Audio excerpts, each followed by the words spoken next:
adlaw kita karon sa Martes, Setyembre 17 tuig 2024 kagkaron sa aton sining Christmas countdown. Christmas is a time for sharing, giving gifts for everyone.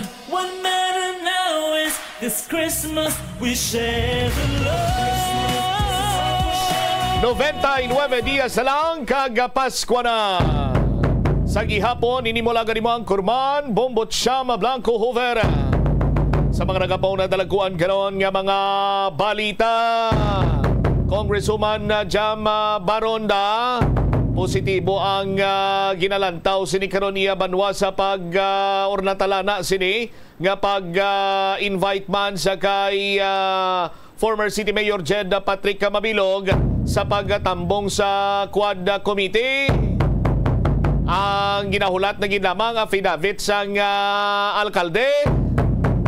Samtang sa piyak sining bahin na kwarto distrito may contender para iya sa pagkakongresista sa palabuton sini nga 2025 midterm elections. Sa dugang pa nga mga talupang doon karon nga mga balita, 17 ka mga area sa syudad ginbaha bangod sa epekto sang habagat. 86 ka panimalay nagkalaguma tugas ang malain nga tiyempo. Sa pangkabugusan, nakarecord sang 377 ka mga panimalay diri sa Western Visayas ang nagkalaguma bangod man sa epekto sang habagat. Samtang sa dugang pa nga mga balita kag impormasyon, dumanggas sa si Governor Toto Defensor Jr., Vice President sang Visayas or Vice President for the Visayas sang Partido Federal ng Pilipinas. Nagpanumdom diri nga mga dulit tupad nibla, no? Mga ayuda ni hindi kuno paggamiton sa politika.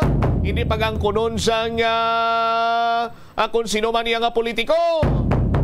Samtang dumangga sa Municipal Police Station, may person of interest na sa nagpangransak sang puluyan sang isa iya ka engineer. Kung sa din 1.5 million pesos ang nataban. Istoryahan taman karon banwa ang problema, no? May kantanan sa sining pagdagsa kag pagkalamatay sang mga isda.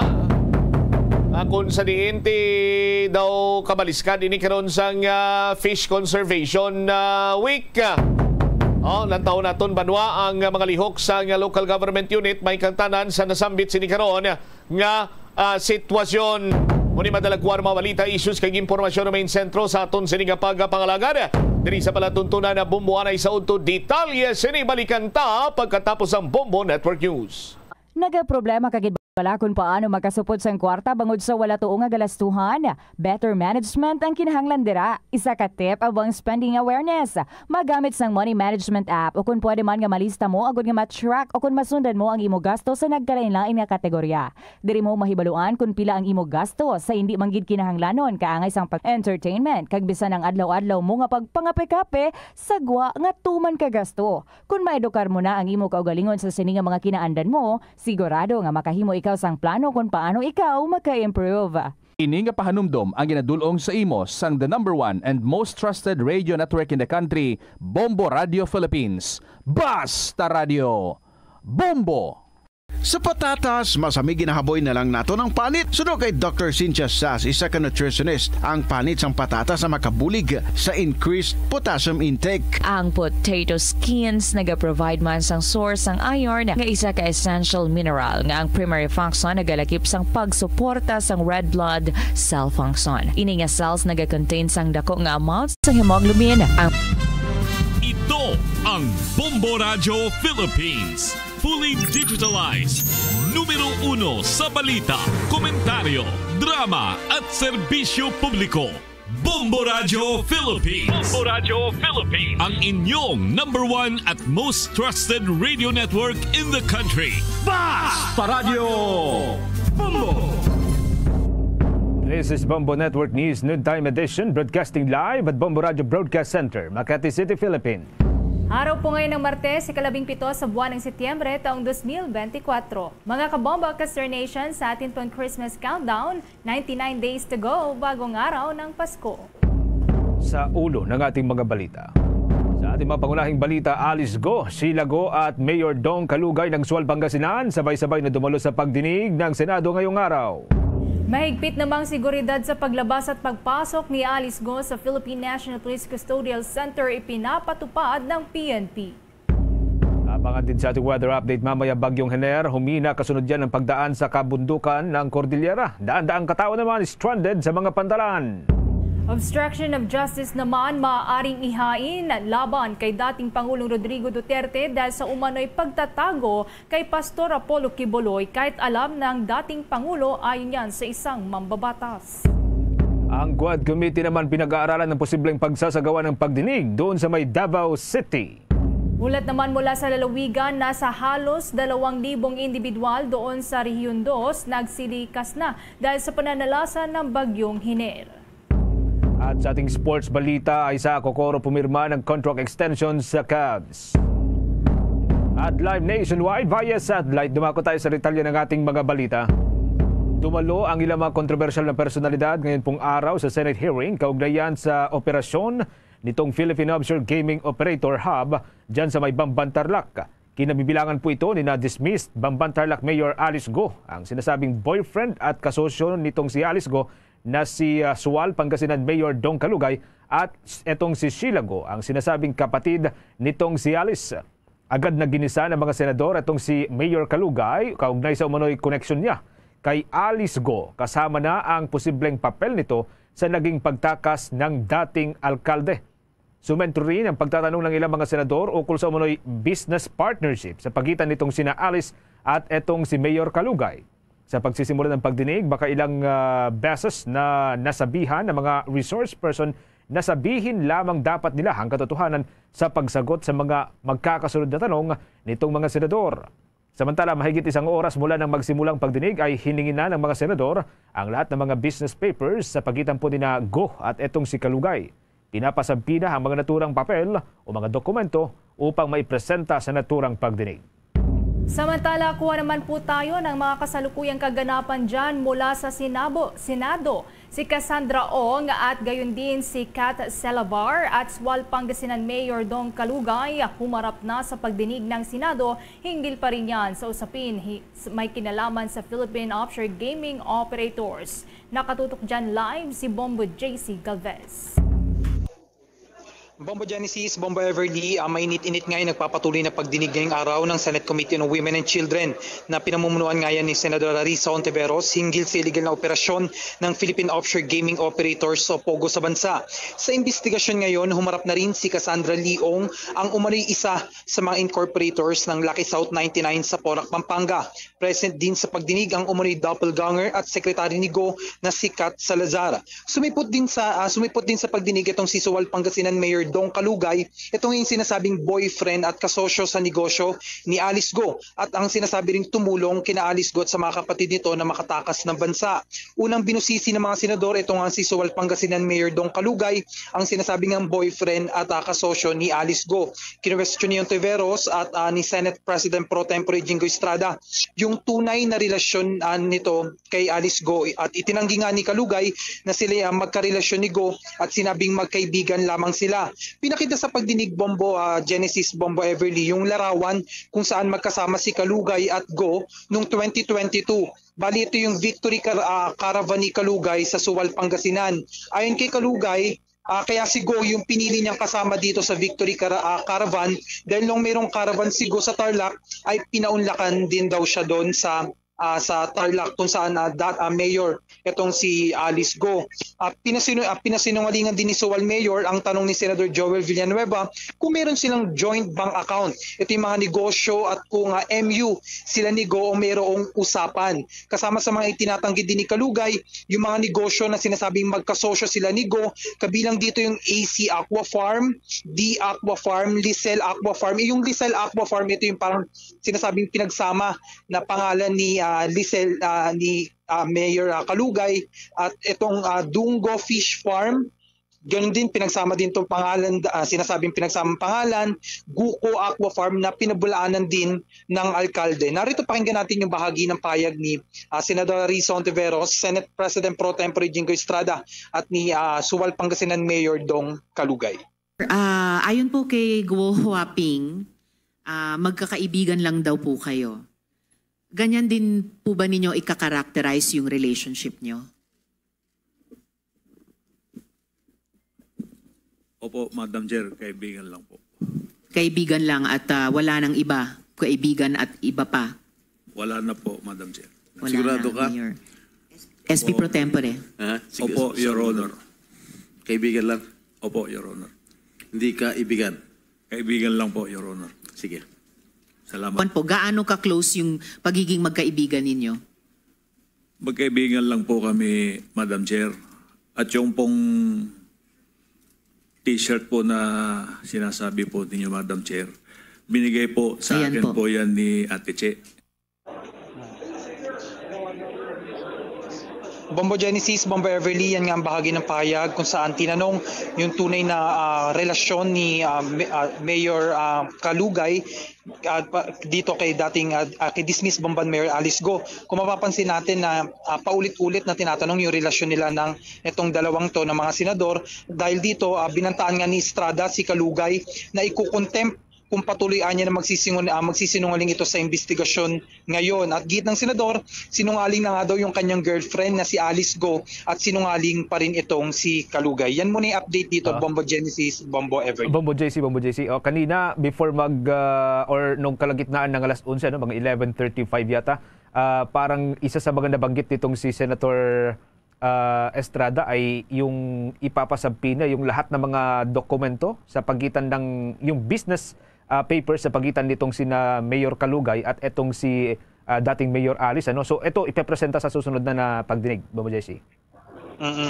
Bombo Genesis, tama ka dyan, no? Pinapasabpina nga itong mga dokumento kung saan sinasabing magkasosyo itong si dismissed Bamban Mayor Alice Go at si Mayor Dong Kalugay kasi pinipigan ng mga senador itong mga business di umano na magkasosyo nga itong dalawa na posible kasing i-connect kung may money laundering na involved dito. Ito nga yung AC Aqua Farm at ayun nga yung magkakasama na itong Lisel Dunggo Fish Farm at Guko Aqua Farm at marami pang iba na magkasosyo na posibleng na may connection dito sa money laundering. So malalaman natin, Bombo Genesis, kung magpapatuloy pa rin yung pagdinig dito sa hinggil dito sa Pogo o kung bubuo na ba ng committee report, malalaman natin. So mamaya din, Bombo Genesis, may dagdag ko na lang din kasi hindi pa binubusisi itong si Cassandra Leong, yung sinasabi nga isa sa mga incorporators ng Lucky South 99 sa Porac, Pampanga. So malalaman natin, Bombo Genesis, mamaya sa nagpapatuloy na pagdinig. Pero for context lamang, Bombo JC, itong mga nababanggit nating business partnerships sa pagitan ni allegedly business partnerships sa pagitan ng alkalde ng Sual at alkalde ng Bamban ay halos lahat parang mga farm, aqua farm. So parang patuto dun sa sinasabi nitong si dating Mayor Alice Go na siya'y lumaki sa farm. Pero anyway, that remains to be seen. Si Bombo Ever, may mga karagdag katanungan, Bombo Ever? Okay, Bombo JC, hinggil naman dito sa isa pa sa naungkat dyan o nabulgar sa pagdinig ngayon ng Senado, itong naging pahayag ni General Villanueva na isa nga sa resource person dyan sa pagdinig sa hinggil sa Pogo na mayroon silang nakalap na impormasyon mula sa international community na isa daw na dati na PNP chief ang kabilang sa umano'y nag-facilitate dito sa pagtakas ni Alice Go. Kamusta yung impormasyon na ukol dyan, Bombo JC? Tama ka rin, Bombo Everly, na buksan nga rin to yung kay General Villanueva. Ito yung patuloy nating babantayan, Bombo Everly, yung development regarding dito sa pagtakas ni Alice Go. Kasi itong hearing ngayon, as of this moment, ang nabuksan pa lang naman, itong connection nitong ni dismissed Bamban Mayor Alice Go, pati itong kay Mayor Dong Kalugay. So malalaman natin, Bombo Everly, kung talagang itong sinasabing opisyal na tumulong dito kay Mayor Alice na makatakas ng Pilipinas, Bombo Everly. Okay. Ano pa, Bombo JC, yung mga nakalatag dyan na mga issue na susubukan na hihimayin pa dyan sa pagdinig, maliban nga dito sa koneksyon sa pagitan ni na Alice Go at ni Swal Mayor Dong Kalugay at yung ilan pa na mga resource person dyan na pinatawag ngayon sa pagdinig, Bombo JC? Bombo Everly, kanina rin na natalakay din itong naimbita rin itong yung mga sekretary ni dismiss Bamban Mayor Alice Go, itong si G at si Kat Salazar, so posible rin na pigain pa to. Yung si G kasi at si Kat Salazar, ito yung sekretary ni Alice Go na inutusan nitong ni Go na kunin yung kanyang counter affidavit sa room at itong inattach din sa last page na signature ni Alice. So malalaman natin ito kasing counter affidavit, Bombo Everly, ito yung yung nag-prepare nito si Attorney Ray Anco. Ito yung law firm na affidavit ni Alice Go. Yung nag-notary naman sa counter affidavit ng human trafficking complaint ay si Attorney Elmer Galicia na isinumite naman sa Department of Justice. So kasi may doppelganger nga, 'di ba, si Kat Salazar. So parang nililiko yung posibleng yung pagtakas na nito ni dismiss Bamban Mayor Alice Go. So Bombo Everly, ito yung aabangan natin mamaya. Okay, sige. Makibalita pa rin tayo sa mga susunod na mga oras, Bombo JC, lalo medyo umiinit na yata yung mga senador natin. Medyo nagagalit na yata kanina si Senator Ejercito. Anyway, maraming salamat. Ingat ka dyan, Bombo JC. At live mula rito sa Senado kasi Bombo JC Galvez nagulat para sa number 1 and most trusted radio network in the country, Bombo Radio Philippines, Basta Radio. Bombo! Oras natin mga kabombo, mayroon na ho tayong 13 minutes makalipas ang alas 12 ng katanghalian. Isingit lamang ho natin ito pong isang balita pa. Kasalukuyan pong iniimbestigahan ngayon ng ito hong umano'y bomb threat sa loob po ng ahensya ng Department of Foreign Affairs sa may Pasay City sa Metro Manila. Ani ho ng ilang mga empleyado, bigla umanong tumunog ang alarm system pasado po alas 6:30 ho kaninang umaga sa loob po ng naturang ahensya. Wala pong naging abiso kung ano ang naging tunay na sitwasyon sa loob at agaran na lamang inilikas yung mga empleyado palabas po ng building. Kapansin-pansin din na ilang po mga opisyal mula po sa Philippine National Police, Armed Forces of the Philippines at maging ng Philippine Coast Guard na nagsasagawa po ng inspection sa loob po ng naturang ahensya. Pinauwi naman agad ang mga empleyado at nag-anunsyo ng work from home setup habang ang ilan naman ay panandaliang nanatili para humakakuha ng kanilang mga gamit doon po sa loob ng gusali. Patuloy namang inaalam ng mga otoridad ang tunay pong sanhi at nang matukoy kung anong klaseng threat ang siyang tumakot sa mga empleyado at mga opisyal ng Department of Foreign Affairs. Sa iba pang mga development, nakapagtala ang Philippine Institute of Volcanology and Seismology ng 32 o 32 ng mga volcanic earthquake. Nito pong ayon sa ahensya, natatakpan ng ulap ang bulkan habang naobserbahan din ang pamamaga ng naturang bulkan. Naitala rin ang 10,880 na tonelada ng asupre kada araw mula ho sa bulkan. Noong Setyembre 12. Sa ngayon ay nanatili sa alert level number 2 ang bulkan o ito ho'y nasa ilalim ng state of increasing unrest. Subalit ang kasalukuyang seismic activity ay maaari pong humantong sa eruptive unrest at pagtaas pa ng alert level nito. Kaya patuloy pa rin na pinagbabawal ang pagpasok sa 4 na kilometro o yung 4-kilometer permanent danger zone at pagpapalipad ng mga sasakyang himpapawid malapit po o kung hindi man ay sa tuktok ng bulkan. Samantala, tiniyak naman ng Palasyo ng Malacanang na nakahanda ang mga kinaukulang ahensya ng pamahalaan sa anuman pong maaaring maging epekto ng dalawang magkasunod na bagyo na nakapasok na posible ding pumasok pa sa Pilipinas. Ito ay ang bagyong Henner na nararamdaman na ang presensya sa bansa at ang pulasan na kapag pumasok na sa Philippine Area of Responsibility ay tatawagin namang Helen. Ayon kay Presidential Communications Office Assistant Secretary at Spokesperson for Calamities and Natural Disaster Joey Villarama, lagi namang nakataas ang direktiba ng Pangulong Marcos na matiyak ang kahandaan sa tuwing may kalamidad. Linggo pa niya ayon kay Villarama ay nagpulong na ang lahat ng Office of the Civil Defense Regional Offices at relevant national departments kung saan ay napag-usapan ang kailangan ng mga hakbang na gagawin para sa pagdating ng sama ng panahon.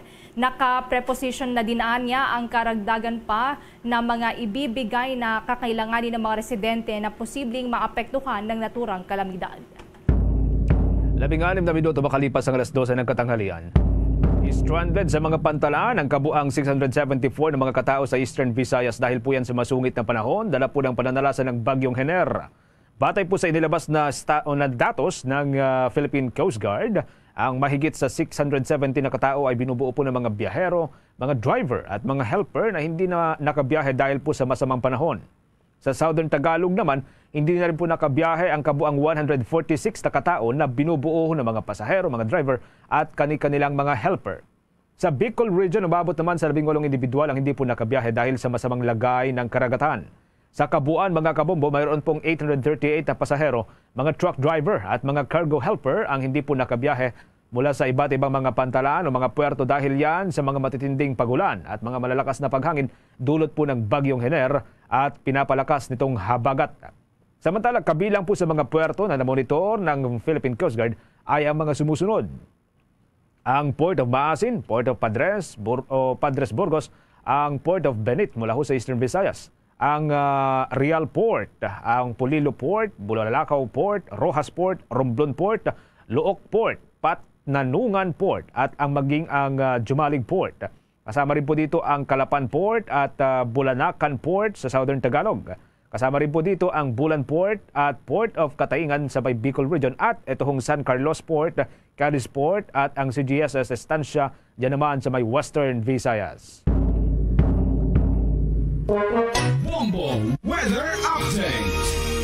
Kasabay pa rin po ng pananalasan ng Bagyong Hener, kuha tayo ng mga development mga kabombo dahil bahagya daw ho itong humina matapos na dumaan dyan sa may kalaupaan ng Luzon. Lalo ho yung pagtawid ho nito dyan sa may Cordillera Mountain Range. May update po dyan si Bombo Victor Liantino. Bombo Genesis, humina nga ang Bagyong Hener matapos itong dumaan sa kalupaan ng Luzon ngayong araw. At namataan nga ang sentro ng naturang sama ng panahon sa bisinidad ng Kibungan, Benguet. Taglay na lamang nito ang lakas ng hangin na maabot sa 45 km per hour. Malapit yan sa gitna at may pagbugsong umaabot na lamang sa 55 km per hour. Bumagal din Bombo Genesis ang kilos nito pakanluran sa bilis naman na 15 km per hour. Dahil nga dito nabawasan na ang mga lugar na nasa ilalim ng signal number 1 ngayong araw. Kinabibilangan na lamang ito ng Cagayan, kabilang na ang Babuyan Island, Isabela, Quirino, Nueva Vizcaya, Apayao, Kalinga, ang lalawigan ho ng Abra, Ifugao, Mountain Province, Benguet, Ilocos Norte, Ilocos Sur, La Union, lalawigan ng Pangasinan, lalawigan ng Zambales, Tarlac, Nueva Ecija, at ang lalawigan ng Pampanga. Samantala, asahan pa rin ang malakas na mga pag-ulan at hangin sa mga nabanggit na lugar. Samantala, southwest monsoon. Ito ang hanging habagat naman ang lalo pang pinalalakas ng Bagyong Hener at itong Bagyong Pulasan o international name na Pulasan na nakakaapekto naman dito sa may bahagi ng Batanes, Mimaropa, Bicol Region at maging itong sa Visayas at Mindanao. At isa na naasahan namang lalabas sa Philippine Area of Responsibility ang Bagyong Hener mamayang gabi o bukas yan ng umaga. At magiging limited na lamang nga etong paglakas nito habang papalayo ito dito sa kalupaan ng ating bansa at hanggang sa makalabas ito sa Philippine Area of Responsibility. Samantala, patuloy rin nating binabantayan ito namang bagyo pa rin may international na Pulasan na nasa labas ng Philippine Area of Responsibility at sakali man na pumasok ito sa ating teritoryo ay tatawagin itong Bagyong Helen. Ito nga ay nasa layong 1,940 km silangan ng Northern Luzon. May lakas naman ng hangin na naabot sa 65 km per hour. Malapit pa rin sa gitna at may pagbugsong maabot sa 80 km per hour habang kumikilos nga pahilagang kanluran sa bilis na 20 km per hour. Yan muna ang aking Victor. Isang katanungan lamang. Itong pagdaan ditong may international name na Pulawan, dadaan ba doon sa malapit sa kalupaan natin sa may extreme Northern Luzon o doon na lamang sa karagatan? Bombo Genesis, itong bagyong si Pulasan na may international na Pulasan, susundan lamang nito yung naging unang galaw o kilos nung bagyong Ferdy. Kung baga, pagpasok nito sa Philippine Area of Responsibility dito sa may bahagi ng silangan ng Luzon at lalabas din ito ng Philippine Area of Responsibility. So hindi siya direktang lalapit o dito sa kalupaan ng bansa at yung nabanggit ko nga kanina, pagpasok niya sa Philippine Area of Responsibility at lalabas din ito sa teritoryo ng ating bansa. Bombo Genesis. Okay, sige. Maraming salamat, Bombo Victor.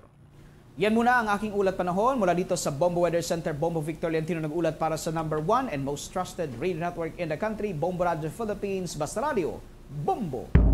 Want to know what makes Enhypen's performances so explosive? Dunkin' Choco Bang! Yeah! Explosive bawat bite kasi chocolate-coated na, Bavarian-filled pa. Explosive ang flavors kasi may 3 banging toppings na. Big Bang BTN, and Big Bang Nutty. Yeah! Kaya ang Enhypen, explosive ang bawat galaw. Nothing like Dunkin' Choco Bang! Dunkin', pasalubong ng bayan. At ngayon, sa pagpapatuloy ng iba pang pangunahing mga balita. Oras na natin 22 minutes makalipas ang alas 12 ng katanghalian. Magkakasunod naman na nagkansela ng klase ang ilang mga lungsod sa National Capital Region ngayon pong araw. Kasabay pa rin po yan ng walang tigil na buhos ng ulan. Wala pa po kagabi. Dahil pa rin po yan sa epekto ng bagyong Hener at itong habagat. Kinabibilangan po ito ng mga sumusunod. Diyan sa may lungsod po ng Valenzuela, lahat po ng antas, online classes or college level o para po sa college level na ang ginagamit sa ngayon. Sa Malabon City naman, lahat po ng antas mula po sa kindergarten hanggang grade 12. Yung pong wala pong pasok. Sa Navotas City, wala pong pasok sa mula kindergarten hanggang grade 12, pati na ang alternative learning system. O ito yung mga kilala bilang ELS. Sa Quezon City naman, wala pong pasok ang kindergarten hanggang sa grade 12. Sa Manila City naman, wala pong pasok ang kindergarten hanggang grade 12. Samantala, wala din pong pasok sa may Marikina City. Lahat po ng antas ito hanggang sa kolehiyo. Sa Caloocan City, lahat din po ng antas, wala din pong pasok. Habang sa Mandaluyong City naman, mula preschool hanggang grade 12, kasama po ang ALS o yung Alternative Learning System. Sa San Juan City, lahat po ng antas, wala din pong pasok. Sa ibang balita, muling isasalang sa panibagong proceedings o paglilitis sa Court of Appeals ng Timor-Leste ang extradition case ni dating Negros Oriental 3rd District Representative Arnolfo Teves Jr. ayon yan sa Department of Justice. Bunsod nito, inaasahan na maaantala ang extradition ng sinibak na mambabatas na itinuturo ding utak sa pagpatay kay dating Governor Roel Digamo at 9 na iba pang mga individual. Ayon sa Department of Justice, nagresulta ang panibagong trial mula sa procedural objections ng mga abogado ni Teves sa Timor-Leste. Malinaw niya na ang natura namang hakbang ay huling napag-isipan na idinulog lamang matapos ang proceedings makaraang hindi naging paborable sa dating mambabatas ang desisyon. Saad pa ng Department of Justice na sa batas ng Pilipinas, ipinagbabawal ito sa ilalim ng Principle of Estoppel na nagbabawal sa isang partido na hamunin ang procedural issues kapag aktibong nakibahagi sa proseso at nabigong mag-raise ng objections ng mas maaga. Sa kabila nito, kumpiyansa naman ang Department of Justice na pareho ang kalalabasan ng panibagong trial gaya ng nauna ng desisyon ng Court of Appeals sa Timor-Leste at kakaharapin ni Teves ang patong-patong na murder charges na inihain laban sa kanya sa korte dito sa Pilipinas. Ayon naman kay Justice Assistant Secretary Miko Clavano na iprepresenta ang parehong mga ebidensya sa bagong proceedings, subalit sa pagkakataong ito sa harap na ng 3 hukom. Sa iba pang mga updates, tinitinan po ng Quad Committee ng Kamara de Representantes ang posibilidad ng pagsasagawa ng pagdinig doon sa may Davao City. Ang baluarte po nitong si dating Pangulong Rodrigo Roa Duterte ang pangunahing idinadawit sa issue ng extrajudicial killings. Ayon kay Surigao del Sur Representative Johnny Pimentel, ito ay kasunod na rin ng patuloy na pagtanggi ng dating Pangulo na dumalo sa mga pagdinig ng komite. Ayon sa mambabatas, muling magpapadala ang komite ng imbitasyon kay Duterte at kung hindi pa dadalo ang dating Pangulo, maaring dalhin niya ng Quadcom ang hearing sa mismong baluarte ng dating Pangulo ng Pilipinas. Paglilino naman ng kongresista, hindi pinipilit ng komite ang dating Pangulo na dumalo. Ngunit nais lamang ng mga miyembro na mabigyan ng sapat na oportunidad ang dating Pangulo na linisin ang kanyang pangalan na makailang beses nang idinawit ng kanilang mga inimbitahang testigo. Sa kabila ng pagnanais ng komite na mapakinggan daw ang salaysay ng dating Pangulo, sinabi nitong si Congressman Pimentel na hindi naman ito ipapakontempt bilang pagrespeto sa kanyang dating posisyon. Maliban kay Duterte, hindi rin daw ipapakontempt itong si dating Philippine National Police Chief, Senator Ronald Bato de la Rosa, na siyang nanguna sa drug war ng dating Pangulo. Kinundina naman ng dalawang House Leader ang ginawang pahayag ni dating Presidential Spokesperson Harry Roque sa pagsabi na hindi ito susuko sa Quad Committee kaugnay sa sinasagawang investigasyon kaugnayan sa Philippine Offshore Gaming Operators, illegal drugs, extrajudicial killings at human trafficking. At ito ay indikasyon anya na guilty ito. Una na ngang binanatan ni Santa Rosa City Representative Dan Fernandez at Surigao del Norte Representative Robert Ace Barber si Roque dahil sa hindi nito pagdalo sa pagdinig at hindi pagsumite ng mga hinihinging dokumento dahilan na pinatawan siya muli ng cite in contempt. Una na ngang pinuri ni Barbers at Fernandez ang Philippine National Police dahil sa pagsali na sa manhunt operations laban kay Roque na idiniklara ng pugante ng House Quad Committee. Kapwa namang binigyan diin ng dalawang House leaders na ang pagtanggi ni Roque na makipagtulungan sa investigasyon sa Kamara ay lalong nagbibigay ng duda na siya ay inosente. Kung walang itinatago si Roque, hindi ito dapat na magtago at isumite ang mga kinakailangang dokumento. Inihayag din ni Fernandez na layon lamang ng komite na mabatid ang katotohanan kaya dapat lamang linawin ni Roque ang kanyang pangalan. Sinigundahan naman ito ni Barbers ang naging pahayag ni Fernandez na kung naniniwala si Roque sa transparency and accountability, dapat siyang humarap sa Quad Committee.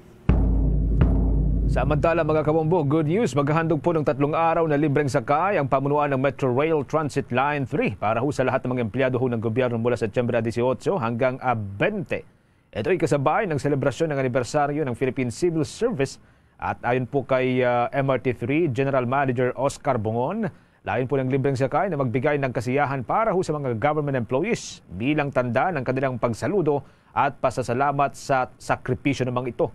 Kailangan lamang ng mga sakay na empleyado na magpresenta ng kanilang mga government employment ID sa station personnel. Ang mga unang biyahe po ng tren ng MRT3 ay alis po ng North Avenue bandang alas 4:30 ho ng madaling araw, habang ang tren mula sa may Taft Avenue ay bibiyahe naman dahong alas 5:05 ng umaga ho ng madaling araw. Ang huling biyahe naman ng tren mula po sa North Avenue Station ay alas 9:30 ho ng gabi, habang mula Taft Avenue Station naman ay mula ho alas 10:09 ng gabi.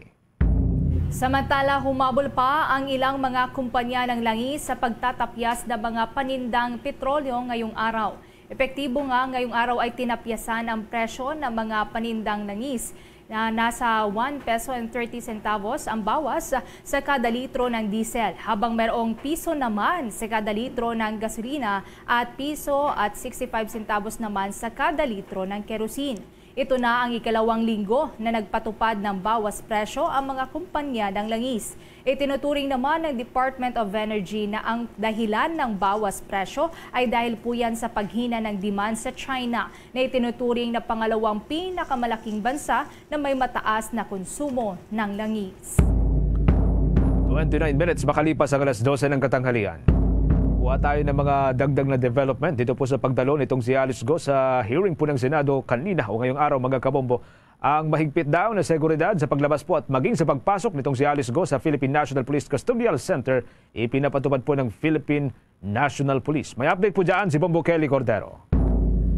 Mahigpit ang ipinatupad na seguridad ng Philippine National Police sa paglabas kanina bandang alas 7:15 ng umaga ni dismiss Bambantarlac Mayor Alice Guo sa custodial facility sa Campo Crame papuntang Senado. Sakay si Guo ng PNP Coaster van kanina at dumating sa Senado bandang alas 8:24 ng umaga. Bumaba ng van ang dismissed mayor na naka-Kevlar helmet, naka-posas, naka-bulletproof vest, naka-mask at pinapalibutan ng kapulisan. Even yung mga previous po na mga detainee under the custody po ng custodial facility, pag nilalabas po yan, is just an standard operating procedure po, regardless po ng level po ng threat. At pag tinatransport po yan, they made sure po na with the Kevlar po yan at bullet vest po. Si Guo ay muling nakasala ngayon sa pagdinig sa Senado, kaugnay pa rin yan sa kanyang fake identity at pagkakasangkot sa illegal na Philippine Offshore Gaming Operators o POGO na nag-ooperate sa Bamban, Tarlac. Matatandaan na kahapon isinalang sa inquest proceedings si Guo sa loob ng Philippine National Police Custodial Facility. Ayon kay PNP spokesperson Police Colonel Jean Fajardo, pinangunahan ng Bureau of Immigration ang pagsampa ng kaso laban kay Guo kaugnay sa paglabag sa immigration law. Iba pa raw ito sa kinakaharap ngayon ni Guo na kasong graft na isinampa ng Regional Trial Court sa Capas, Tarlac na kalaunan ay nailipat na sa Valenzuela Regional Trial Court. Para sa Bombo Network News, Bombo Kelly Cordero nag-uulat para sa number 1 and most trusted radio network in the country, Bombo Radio Philippines. Basta Radio, Bombo! Samantala, meron na lamang tayong 28 minutes bago po sumapit mga kabombo ang 1:00 ng hapon.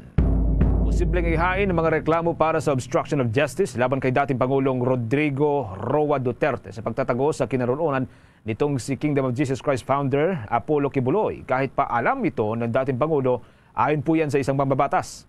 Naungkat po ito ng talungin nitong si House Deputy Minority Leader Franz Castro, etong si Ako Bicol Party List Representative Raul Bungalon na dumipensa sa pundo ng Department of Justice sa plenary debates sa Kamara para huyan sa panukalang pondo sa 2025 kung maaring maging liable etong si Duterte sa ilalim ng batas matapos sabihin ng dating Pangulo nang matanong siya noong Hulyo na alam niya kung nasaan itong si Kibuloy pero ito ay sikreto lamang. Dito po tinanong nitong si Congresswoman Castro kung maikukonsidera itong obstruction of justice. Paliwanag naman nitong si Bungalon na may mga iba't ibang elemento ang krimen kaya't kapag present niya ang lahat ng elemento, sino man ang posibleng offender, maaari daw kung maging kaso ng obstruction of justice. Sinabi pa nitong si Congressman Bungalon na hayagang sinabi nitong si dating Pangulong Duterte na alam niya kung nasaan si Pastor Kibuloy pero tumangging ibunyag dahil ito umano ay sikreto. Kaya't ang mga pahayag na ito umano ng dating Pangulo, lalo na at siya ay administrator ng mga property ng Kingdom of Jesus Christ, ay maaaring magwarrant ng posibleng kaso ng obstruction of justice laban sa kanya. Una rito ilang mga mababatas kabilang na itong si Congressman Bungalon sa ito'y nanawagan para sa investigahan ang umano'y naging papel ng dating Pangulo at kanyang mga kamag-anak sa pagtatago ng pastor na noon ay pinaghahanap ng mga otoridad para isilbi ang kanyang arrest order na inisyu po ng korte. Sa kampo naman ni dating Pangulong Duterte, una nang sinabi ng itong si dating Presidential Legal Counsel Salvador Panelo na administrator lang itong si Duterte para sa Kingdom of Jesus Christ properties at hindi nitong si Kibuloy. Paliwanag pa ni Panelo na abogado si Duterte at alam niyang hindi tama ang pagkanlong sa isang pugante. Bombo International News. Nasampahan na ng kaso ang sospek sa tangkang pamamaril kay dating US President Donald Trump na si Ryan Wesley Ruth. Ayon sa 58 anyos na sospek ay kinasuhan ng Federal Gun Crimes Possession of Firearms Bay bilang convicted sa felony at possession of firearms with an obstructed serial number.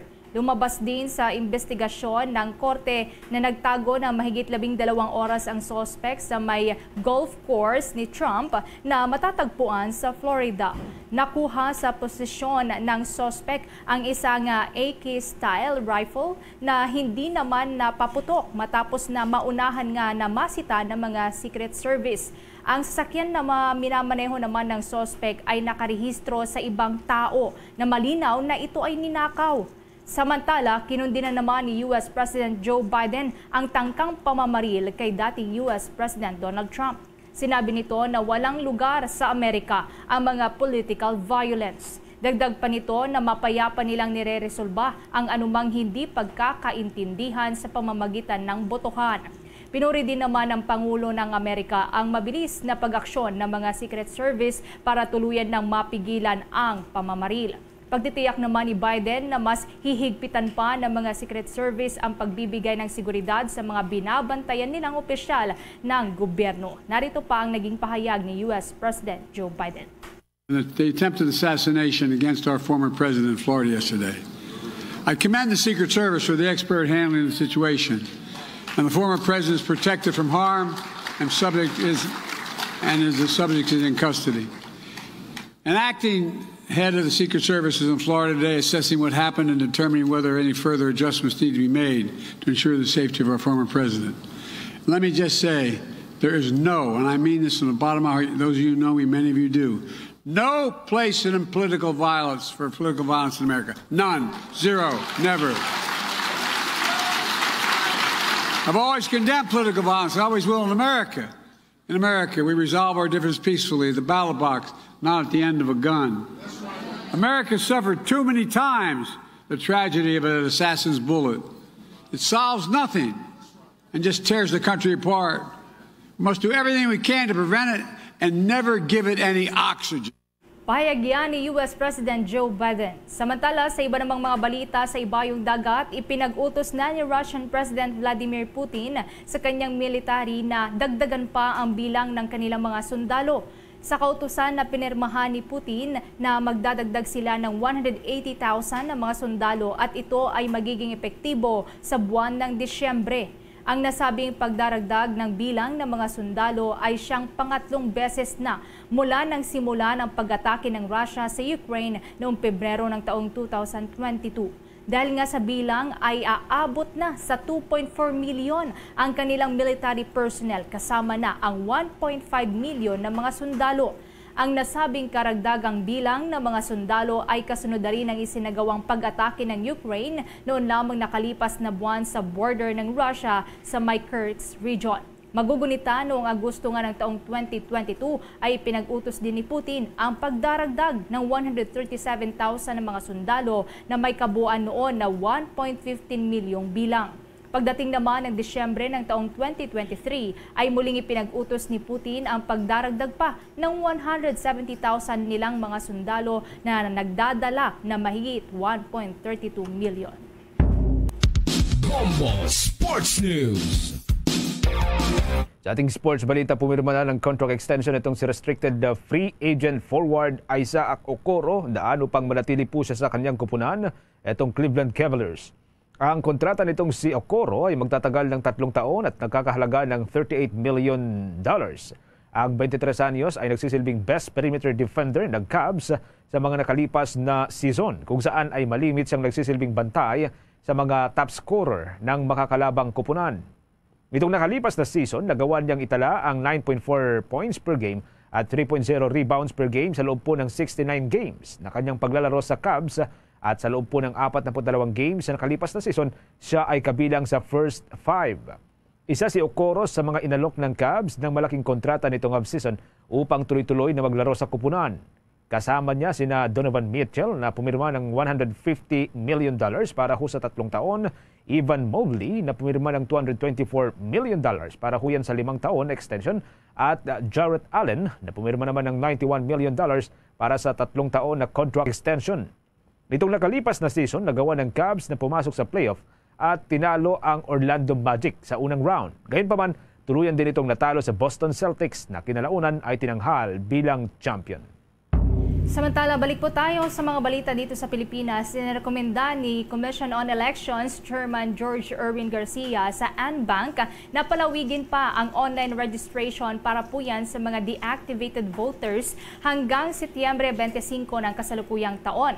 Layunin umano nito na mabigyan pa ng pagkakataon ang natitirang 5.73 milyong Pilipinong botante na na-deactivate na muling makapagparehistro. Mula kasi sa Pebrero 12 hanggang Setyembre 11 ngayong taon, tanging kabuang 556,231 na registered voters ang nagproseso ng kanilang aplikasyon gaya na lamang ng transfer for reactivation with correction of entries, reactivation at reactivation with correction of entries. Ayon kay Garcia, ang bulto daw ng naturang mga aplikasyon ay para yan sa reactivation na nasa 342,991. Samantala, pumalo naman na sa mahigit 6.1 milyon ang bilang ng mga bagong rehistradong botante para sa 2025 midterm elections. Base na rin po yan sa tali ng COMELEC noong nakalipas na linggo. Meron na lamang tayong 19 minutes bago sumapit ang alauna ng hapon. Sa iba pang mga balita, iniimbestigahan na ng Philippine Coast Guard ang isang Philippine-flagged dredging vessel na may 6 na undocumented Chinese crew. Ang naturang barko ay ang MV Sangku 1. isa pong hopper dredger ship na nakaangkla sa may Navotas Port. Habang nakaangkla sa naturang port ay natanggap umano ng Philippine Coast Guard ang impormasyon ukol sa mga undocumented Chinese crew. Agad bumuo ang Coast Guard ng isang response team at ipinadala sa naturang barko. Dito po'y nakumpirma na 5 Chinese at isang Filipino-Chinese ang sakay ng naturang barko. Sa ngayon ay nakipag-coordinate na ang Philippine Coast Guard sa Department of Foreign Affairs at sa Chinese Embassy para sa diplomatic communication. Nakipag-ugnayan na rin ang Philippine Coast Guard sa Bureau of Immigration para ma-verify ang legal status ng mga naturang crew. Kinuha na rin ng Philippine Coast Guard ang mga akmang dokumento kasama po rito ang mga logbook, ang crew list at iba pang mga dokumento ng barko para huyan sa nagpapatuloy na isinasagawang investigasyon. Sa iba pang balita, inalmahan naman ng isang grupo ng Digital Advocate ang Senate Bill 2805 na isang panukalang batas na naghahanap ng regulasyon sa content ng mga online streaming platform. Sinabi ni Digital Pinoy's National Campaigner Ronaldo Gostilo na hindi akma ang Movie and Television Review and Classification Board na i-regulate ang mga online streaming platform dahil inamin ng chairperson nitong si Lala Soto na nag-uuri sila ng mga pelikula batay sa kanyang paniniwala sa relihiyon. Sinabi naman ni Gostilo na karamihan sa mga online streaming platform ay may sariling mekanismo ng proteksyon sa bata at maturity rating dahil kinikilala nila na nag-aalok sila ng malawak na hanay ng mga palabas, kabilang na ang mga pelikula at serye na mga temang nakakapukaw ng pag-iisip.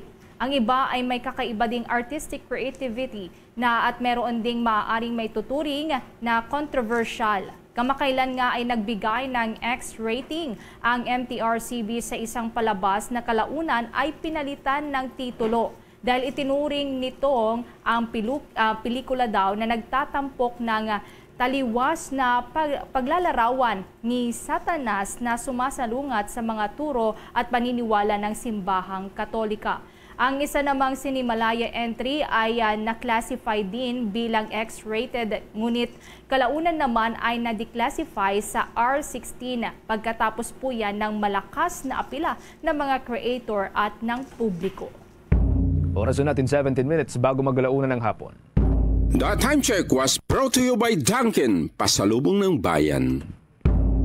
Sa iba pang mga malalaking balita sa hapong ito, mga kabombo, nanatili pong positibo sa paralytic shellfish poison o ito ho yung mas kilala bilang toxic red tide, ang siyam na baybaying dagat ayon po sa Bureau of Fisheries and Aquatic Resources. Sa isang shellfish bulletin, dito pong Setyembre 16, sinabi po ng naturang ahensya na ang lahat po ng uri ng shellfish ay at kasama ho rito yung mga assets na kilala rin bilang alamang na kinukolekta mula ho sa mga sumusunod na lugar ay hindi po ligtas para ho kainin ng mga tao. Kabilang po dito ang baybaying dagat ho ng Zumaraga Island sa may Samar, Daram Island sa may Carigara, kasama rin po ang Carigara Bay sa may Leyte, Dumangkilas Bay sa may Zamboanga del Sur, ang katubigan ng Tungawan sa may Zamboanga Sibugay, ang Kambatutay Bay sa may Samar, Irong-Irong Bay sa may Samar, ang Maqueda Bay sa Samar at Matarinaw Bay sa Silangan po o Silangang Samar.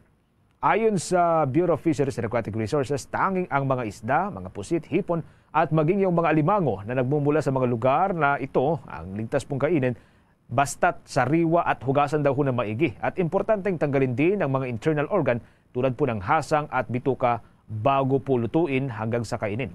Samantala, ang mga individual na may paralytic shellfish poison ay maaari pong makaranas sa mga sintomas tulad po ng pagkamanhid ng mga labi, pagkamanhid ng dila at ilang minuto pong ayan po ay mararamdaman ilang minuto po pagkatapos kumain ng mga nakalalasong shellfish. Sa iba pang balita, iniimbestigahan na ng Department of Health ang isa pa na spa doon po yan sa Makati City matapos na umano nitong aminin na pinaturukan ang mga therapies nito ng mga bakuna kontra sa Mpox. Ayon kay Department of Health Secretary Ted Herbosa, nais nila na malaman kung saan kinuha ang naturang bakuna gayong wala pang inaaprubahan ang Food and Drugs Administration na bakuna kontra sa Mpox. Kakibat nito ay maituturing ang mga naturang bakuna bilang kontrabando. Iginiit pa ng kalihim na kailangan lahat ng mga bakuna ay FDA registered o dumaan muna sa pagsusuri ng Food and Drugs Administration. Una na ngang nagbabala ang ahensya laban sa pagkalat ng mga bakuna kontra Mpox na umano'y galing sa ibang bansa dahil sa hindi dumaan ang mga ito sa pagsusuri ng FDA. Posible umano na nakumpormiso ang kalidad ng mga ito at maaaring maging banta sa kalusugan ng mga tuturukan. Sa kasalukuyan ay hinihintay pa nga ang bulto ng anti-Mpox vaccine na dumating dito sa Pilipinas. Meron na lamang ho tayong 14 minutes bago sumapit mga kabombo ang 1:00 ng hapon. Nauna ho tayo sa ating mga provincial news, mga provincial report. Update po tayo mga kabombo dito ho sa paghahanda ng probinsya ng Pangasinan na isa po sa mga posibleng dadaanan daw ng bagyong Hener. Kasabay po ng pagtawid po niya dyan sa may Cordillera Mountain Range. May update po dito ang Bombo Radio Dagupan. Nakataas pa rin ang Tropical Cyclone with Signal number 1 sa lalawigan ng Pangasinan sa kabila ng paghina na ng bagyong Hener. Sa panayam ng Bombo Radio Dagupan kay Adrian Pagsulingan, ang Public Information Officer ng Office of the Civil Defense Region 1, ito'y dahil sa patuloy na nararanasang mga panakanakang pag-ulan at malakas na bugso ng hangin. Kaugnay nito ay nakataas din ang General Flood Advisory sa ilang bahagi ng Ilocos Region kung kaya't patuloy rin ang kanilang isinasagawang monitoring at pakikipag-ugnayan sa bawat local government units habang pinapaalalahanan pa rin ang mga mangingisda na huwag munang pumalaot dahil sa banta ng malakas na hangin at nagpaalala naman ito na kung mayroon mang itataas na preemptive evacuation, sumunod na lamang dahil para rin iyon sa kanilang kaligtasan.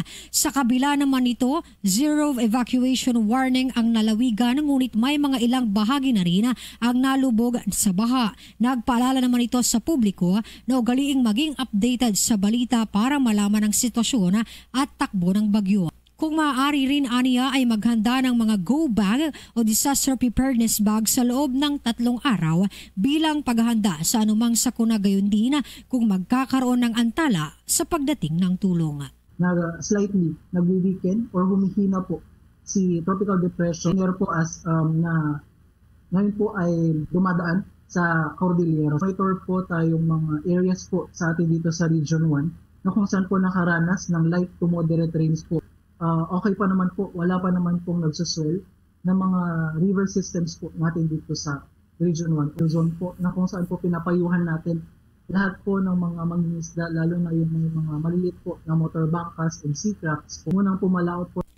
Para sa Bombo Network News, mula rito sa Bombo Radio Dagupan, Bombo Myra Reside nag-uulat para sa number 1 and most trusted radio network in the country, Bombo Radio Philippines.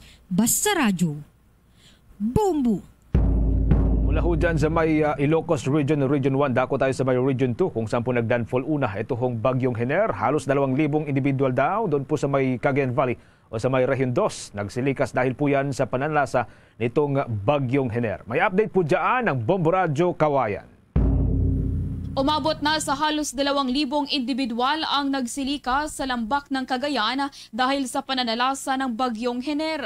Sa naging panayam ng Bombo Radio Kawayan kay Lucy Alan, ang Regional Director ng DSWD Region 2, sinabi niya na nasa 1,806 ang kabuang bilang ng mga evacuees sa rehiyong 2 na katumbas ng 639 na pamilya.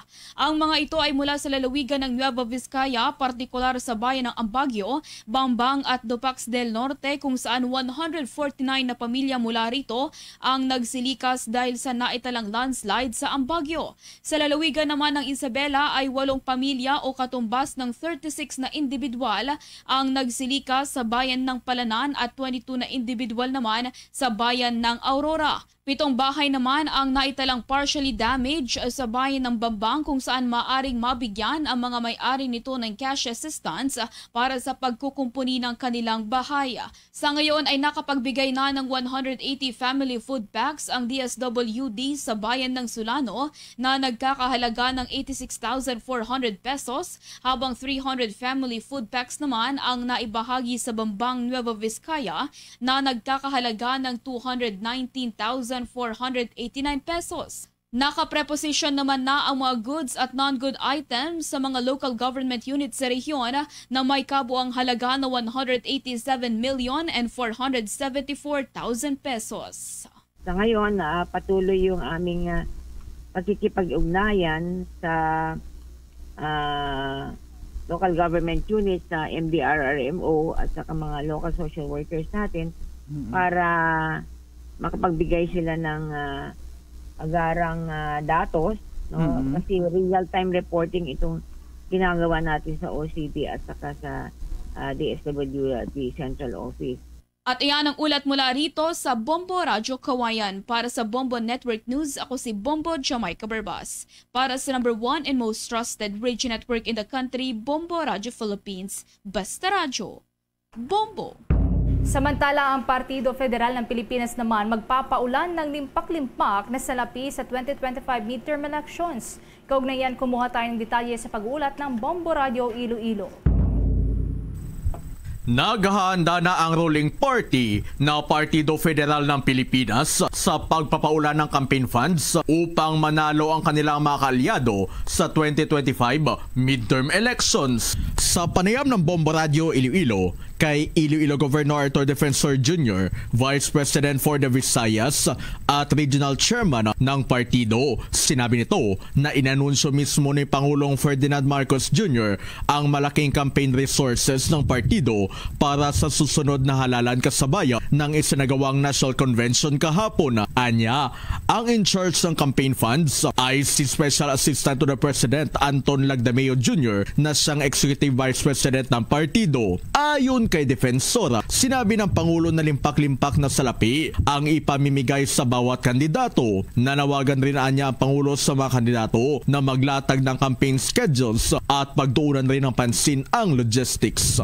Kahapon nagkaroon tayo ng National Convention at National Assembly sa ating Partido Federal ng Pilipinas, na kung saan isa sa mga importanteng laman ng ating agenda yung pagpili ng mga national officers ng partido, na kung saan ay tayo ay napili din at may halal bilang Vice President for the Visayas and concurrent na Regional Chairman for Region 6. Si Iloilo Governor Arthur Defensor Jr. para sa Bombo Network News.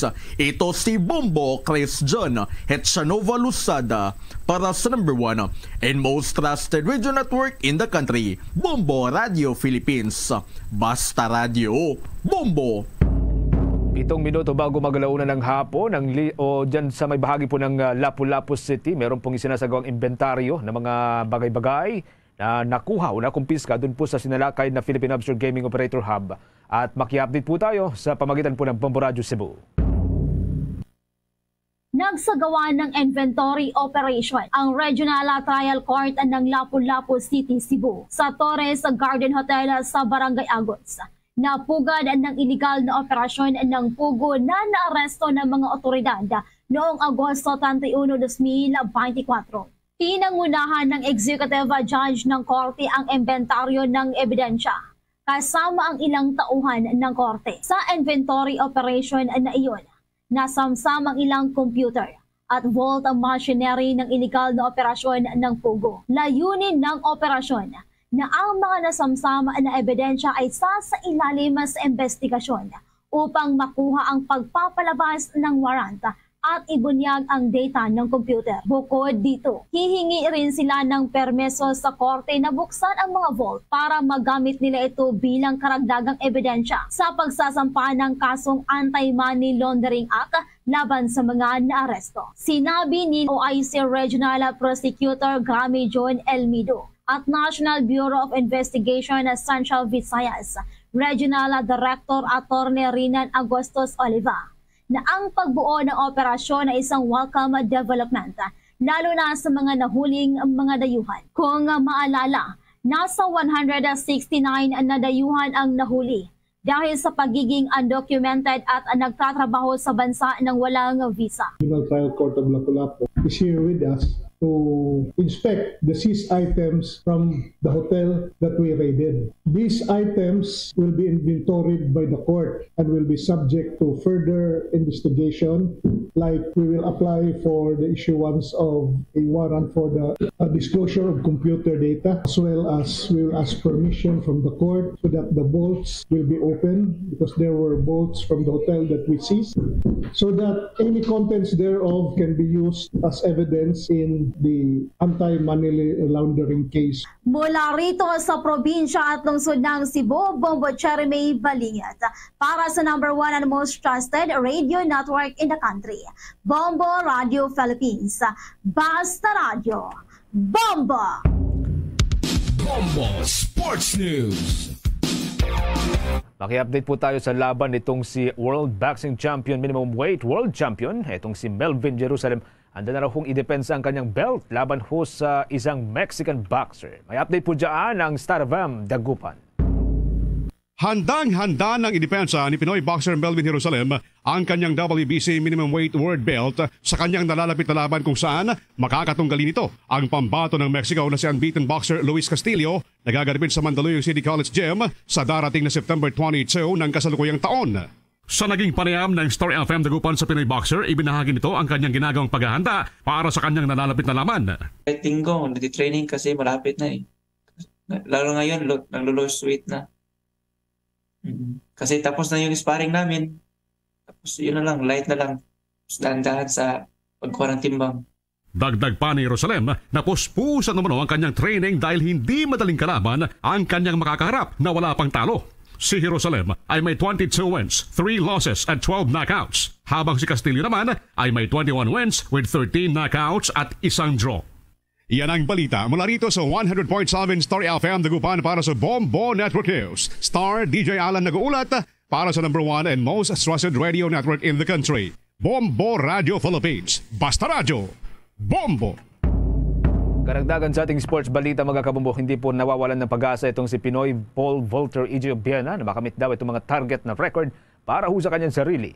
Sinabi niya na kapag tuluyan na itong gumaling mula ho sa kanyang injury sa likod, ay handa na raw ho siyang mahigitan ng kanyang 6 meters na world record. Ang nasabing record kasi ay kanya pong nakamit noong 2023 World Championship sa Hungary, kung saan ay pumangalawa ho siya sa record holder na itong si Armand Duplantis ng Sweden. Sa kasaysayan ay tanging mayroong 3 katao lamang ang nakaabot ng mahigit sa 6 meters and 10 centimeters na target ngayon nitong si Obiena. Abang ito po ay kinabibilangan nitong si legendary Sergei Buka ng Ukraine na mayroon pong 6 meters and 15 centimeters.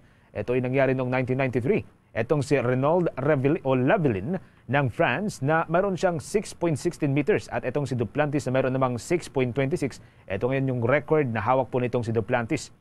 Ayon kay Obiena, masaya po ito na kapag maabot ang target na 6 meters and 15 centimeters. Tiwala naman po ang kanyang coach, etong si Vitaly Petrov, na kanyang o kaya pong abutin ng Pinoy Paul Vaulter ang nasabing taas. Sa ngayon po, target itong si Obiena na tuluyang makapagpagaling kung saan base sa mga pagsusuri ng kanyang mga doktor ay aabutin pa raw siya ng ilang buwan para tuluyang gumaling. Samantala mga kabumbo Star Nation, bago po ang ating Orasyo Emperata, muli po namin kayong iniimbitahan na maliban po sa News Center Makati, pwede po niyong subaybayan ang ating pong mga 31 fully digitalized AM at mga FM station. Gamit po yan ang ating mga social media accounts. Pwede po ninyong sundan, pwede po kayong mag-subscribe at pwede po kayong mag-follow sa ating pong Facebook page, TikTok account, YouTube channel at maging sa ating Bombo Radio mobile application na pwede pong ma-download din via Google App Store o kung hindi naman ay sa pamagitan po ng Apple App Store. Sa dagdag pang mga balita at mahalagang impormasyon, tutok lamang po sa ating mga provincial station. Halimbawa, dyan po sa may bahagi po ng Mindanao area, mga kabombo, pwede po ninyong tutukan ng Bombo Radio Davao, Bombo Radio Cagayan de Oro, ang Bombo Radio Butuan, Bombo Radio General Santos at maging ang Bombo Radio Coronadal. Mga kabombo Star Nation, bago po tayo magtapos, samahan niyo po kaming manalangin ng Orasyo Emperata for deliverance from calamities. Almighty Father, we raise our hearts to you in gratitude for the wonders of creation of which we are part, for your providence in sustaining us in our needs, and for your wisdom that guides the course of the universe. We acknowledge our sins against you and the rest of creation, nature. We have confused your command to subdue the earth. The environment is made to suffer our wrongdoing, and now we reap the harvest of our abuse and indifference.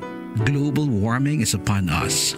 Typhoons, floods, volcanic eruption, and other natural calamities occur in increasing number and intensity. We turn to you, our loving Father, and beg forgiveness for our sins. We ask that we, our loved ones, and our hard-earned possessions be spared from the threat of calamities, natural and man-made. We beseech you to inspire us all to grow into responsible stewards of your creation and generous neighbors to those in need. Amen. Christmas is a time for sharing.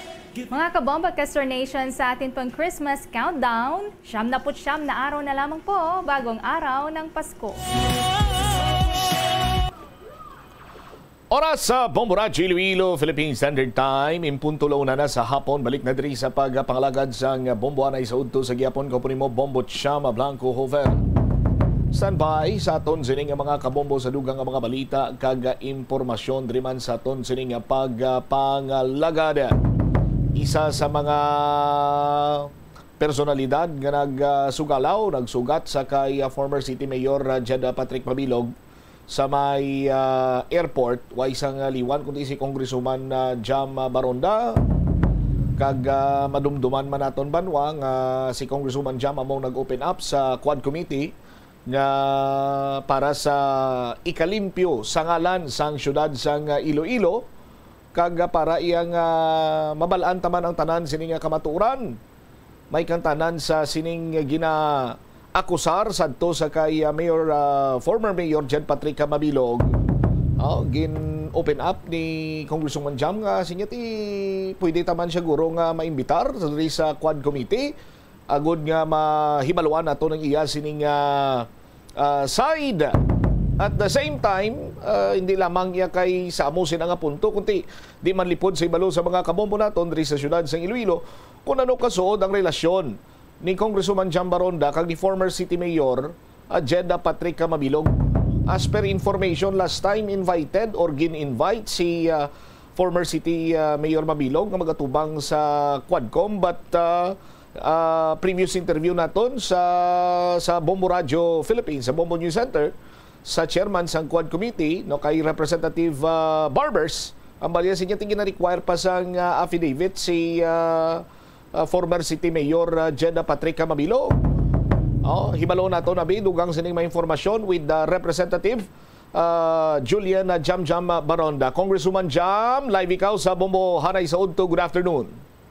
Maing Udto, Bombo Cham, kagamuman sa palangga natin pumuluyo syudad sa Iloilo. Una bes luyag naton mahibaluan kung anong imo sining reaksyon matapos nga nakapauli gid naman diri sa syudad or nakapauli na diri sa pungsod Pilipinas si former City Mayor Jeddah Patrick Mabilog. Congresswoman Jam. Well, thankful gid kita no nga nakapauli siya and he is safe and sound. Kag nalipay kita nga kapag-abot niya ang bisita sa mga abyan niya pag subong may chance siya na maklarohan ang niya pangalan.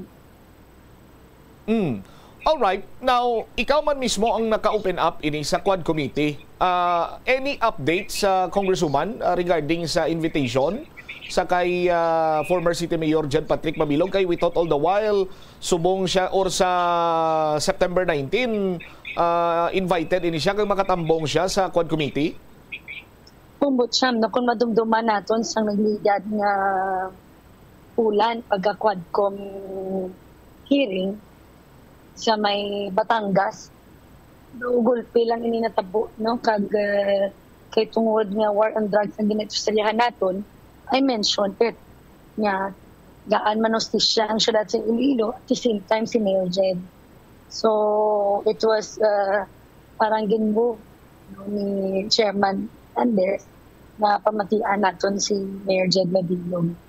Well, I was understand na muna ginpapasa siya sa iyang affidavit kag depende pa kung saan na schedule kailan inaapat na kabilog, diba? So, kung JK topic, kung war on drugs, kung depende kung ano ang totopiko sina. But this week nga Quadcom, we are waiting pa naman kung ano ang desisyon ng committee. Alright. Madam, total do medyo malapit ka hindi nga medyo. Malapit ka gin sa kay former City Mayor Jed Patrick Mamilog. May last time to gin-require siya sang Quadcom, sang affidavit. Nakahimo na bala si former City Mayor Jed? Ilang pagkabalutan nakahimo na siya. Alright. Okay. Pero why ko kabalo ko na-submit, I think within today or ano. Pero ining i-clarify talang ining nasambit sini karon nga pagguwa na or pagpauli diri ni Mayor Jed. You made mention gani nga do natabuan lang kag gin-insert mo lang tuyang syudad sa Iloilo kay kabahin sa bahin sang illegal drugs tong nga na-discuss nga luyag di mo matinloan ang syudad kag at the same time timatagan man sa kay na malimpiwan ang pangalan ni Mayor Jed. Natabuan lang hindi kay do kay ang iban sina diri ginambal nga duging planuhan gini kag para nga mapapuli lamang sa Mayor Jed amo ni ang nanging kay gayunan Araw-araw pa ang Quadcom ginatawag 4 ka committee sa history sa kongreso subong lang ina natabo. Kaduha hindi lang man to nga para sa syudad kag para maklarohan ni Mayor Jed ang pangalan sa tanan dapat nga biktima sa human rights violation. Bilang isa ka representante kinahanglan ako naton ang kayuhan hindi lamang sa aton constituents but sa bugos nga Pilipinas. So that's why this opportunity is not only for Mayor Jed to clear his name, for Iloilo City, and especially also for those who are victims of human rights. Okay. So, klaro ina kay ang iban sina diri iya nagambal nga baw gin padihutan gin nila para nga makapuli diri si Mayor Jed kag may plano nga magpadalaga. Granting for the sake of discussion, Madam Congresswoman Maronda, kung magpadalagan gin man si Mayor Jed, mopdanay ka mo? Well, hindi kita I cannot speak in behalf of Mayor Jed. Kaya ang subong yung iyaya nga klaro sa iya nga mind. Amo ang klaruhon ang iya pangalan or to vindicate himself in the city. Amo na importante kay Mayor Jed. So, lain gali ang paghangop sang iban kag do kasubong nga ginpangunahan nila nga muna ginpapuli para mag-upod kamo Congresswoman Jam? Panumdumo nato na ang Quadcom mag-ulang iniya na open. So, pero nalipay kita and thankful kita kaya na-create ang Quadcom kaya muna siling ko nag-open door of opportunity for Mayor Jed to vindicate himself and the city. Ang politika sa nasiling ko maabot kini ang panahon pero subong ang para kay Mayor Jed klaruhon niya pangalan. Okay. So, nagakita na ipaman ka mo ni Mayor Jed sining nagliligan ng mga inadlaw, Kong? Yes. So, may mga naistoryahan ka mo, Abi? Nagpangamusta siya? Giging kamustaya ka kung anong sitwasyon sa syudad? Nakamuno siya sa imo, Kong? Well, kapalo ka. Aware man si Mayor Jed sa political development sa ato ng syudad. Pero as what I've said, subong mas focus kita sa iya nga pagklaro sa niya pangalan para sa syudad sa Iloilo. May ideya ka kung nakahutik si Mayor Jed, the former Mayor Jed sa imo kung saan siya mapauli? Nantayan, tanan kung saan siya mapuli, kaya daw kadamo, magtunang excited, damo ka pamangkot sa aton. Damo ko gali nagapamangkot si mo kay siyempre hindi malipod si balo sa mga kabumbo naton diri sa syudad nga malapit kay gidya kay Mayor Jed Congresswoman Jam Maronda. Maulat na lang ta kung saan o siya gusto mapuli kay damo gidya ang excited sa pagpuli ni Mayor Jed Cagdamista. Pero para sa ato no importante nga mabisita ni Mayor Jed ang iyang Iloy no sa cemetery kaduha ang palangga niya na utod nga babae pinakapalangga niya Ikatatlo ang pumuluyo sa syudad ng Iloilo na na-miss niya. Ikaapat, ang City Hall kung sa dinan niya gipatidog, no? So mo lang nabalaan ko. Okay. Kung luyag ko mahibaluan kay siguro siyempre pagsugat mo kay Mayor Jed to sa airport, naghaksanay ka mga duwa. Anong vibration nimo, anong napamatyagan nimo sa kay Mayor Jed Abe? As soon as nga nakatapak naman siya sa pungsod Pilipinas, Congresswoman Jam. Malo kasi Mayor Jed, survivor na pagkakilala ko sa iya. Siya niya tao yan na nasalig diya sa mahal na makako. High spirit, siya yung pag-abot niya. Hindi ko ganit kayo hindi. Sinin ko na parehas din kami nga hyper. So, he is very happy to be home again. And he deserves, no, nga magklaruhan niya pangalan. Ikabalo man ang tanan nga inosente. Si Mayor Jed sa ginaligar sa iya sa previous administration. Nakabatyag. Yes, high spirit siya, yes, very positive siya, very hopeful siya. Makuha ni gidang hustisya. Nakabatyag bala si Mayor Jed sang kakulba sandig man maabi sa nakita mo sa iya sining itsura, Congresswoman? Well, sa totoo lang, hindi din madula. So, in-explain ganing istorya niya na grabe ko nang palang lamig sa kamot niya before siya manaog. But I just kanamit sang feeling niya that in this administration, matyagan niyang he is safe. Okay. So, adtong kulba, siguro, basi ko nalaktan man to sang excitement kay for 7 years. Wala diri makapuli si former City Mayor Jed Mabilog, Congresswoman Jam? Yes, mixed feelings man ito. Siyempre, nabiyaan niya pa niya pamilya. May mga bagay, may kalipay, may kasubo, may kahadlo.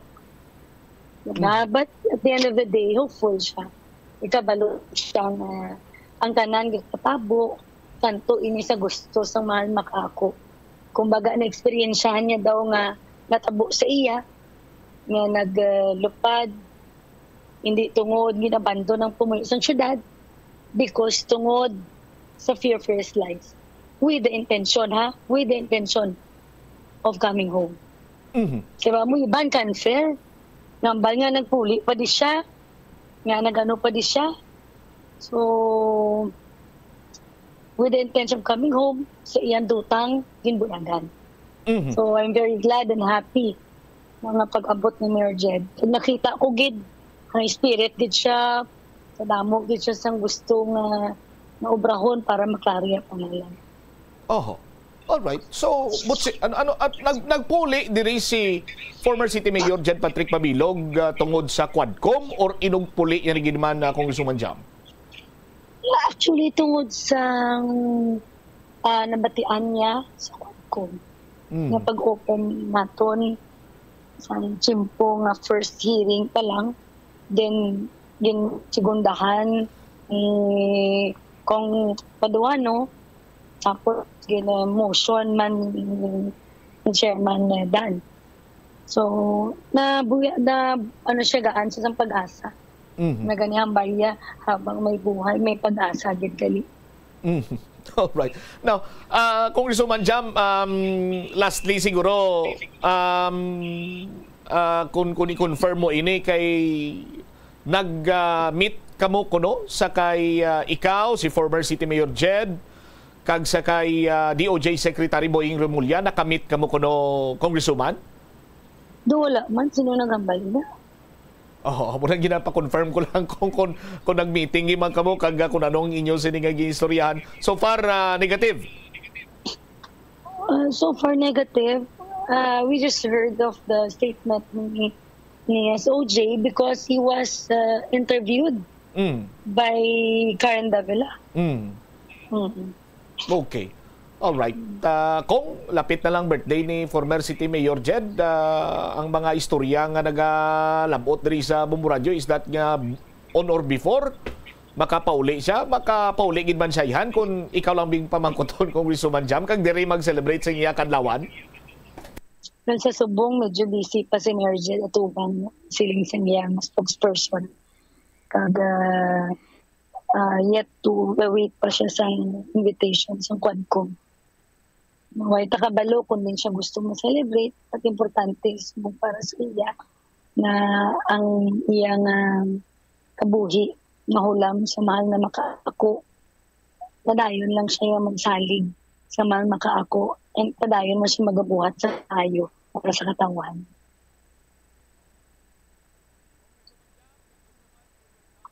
Ma'am Cham? Congresswoman Jam Baronda, ma'am, thank you so much for your time. Mayong hapon sa imo. Mayong hapon, Ged. Maraming salamat. Derivavit si Iloilo Long District Representative, Iloilo City Long District Representative Julian Jam Baronda.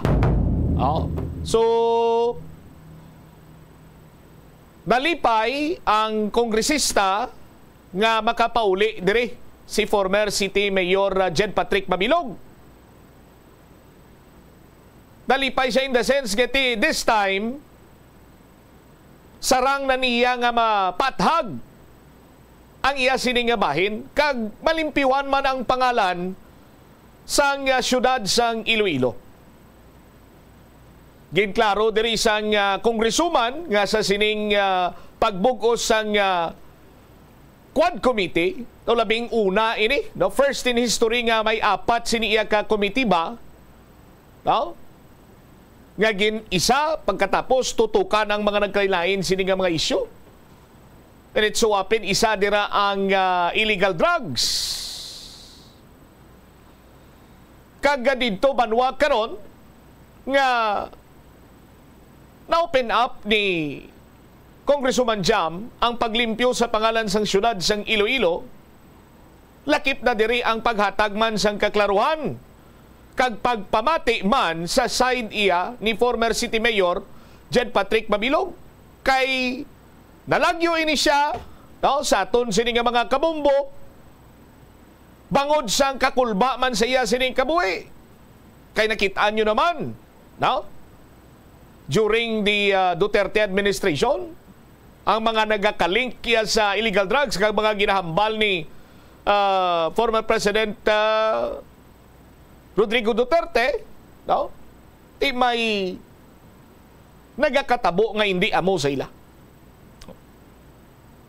So, bangod sa kakulba, ginahuna-una iya sa mga pumuloy diri sa syudad sa Iloilo, nga nagpadulong sa Canada si former City Mayor Jed Patrick Mabilog, pero sandig iya sa aton man sining pagpangusisa kag pagplastar man diri sang iya sining iya nga legal counsel nga nagpangayo iya sang asylum, no, sa Estados Unidos si former City Mayor Jed Patrick Mabilog. Kung ang tinutuyo papaulion diri Mayor Jed, former Mayor Jed, para nga magpadalagan, ti suno iya kay Congresswoman Jam Baronda sa inyo ti kung istoryahan tang politika, maabot kinkinan sa politika. Pero for now, mas ginahatagan iya sang nagakigo nga pagtamod ang pagklaro anay. Sa kung ano man ang mga akusasyon sadto sa kay former City Mayor Jed Patrick Mabilog, kag subong man pagtinguwa, no, nga makakas na ni ining pagtag sang anay Duterte administration sa syudad sa Iloilo bilang most shabulized na city. Sa aton sining matag palamati. We have this information nga may nag-meet kuno si former Mayor Jed kay DOJ Secretary Boying Rimulya upod sa kay Congresswoman Jam. Tingin deny man ni Congresswoman Jam ina. Pero as per information, nagsapol gin man sila kuno nga tatlo. Kung anong ila sila nga ginistoryahan, ang nakaibalo sila tatlo naman sila no? Pero I'm sure nga may ara gid sang labot ini sa mga kaso man ginapangatubang ni Mayor Jed kag kung paano man siya matagan sa nagakigo sini iyang security. Samtang ara siya sa may Metro Manila nagahulat sang imbitasyon sa Quad Committee kag para iyaman sa pagpauli niya diri sa syudad sa Iloilo. Kagapon ang bago September 21 ay stand corrected September 20 gali ang birthday ni Mayor Jed Patrick Mabilog. So according sa mga impormasyon naton nga nabaton, on or before mapauli gid diri mayor. No, diri sa syudad sa Iloilo. Sandig man sa mga impormasyon nga natipon sa Bombo Radio,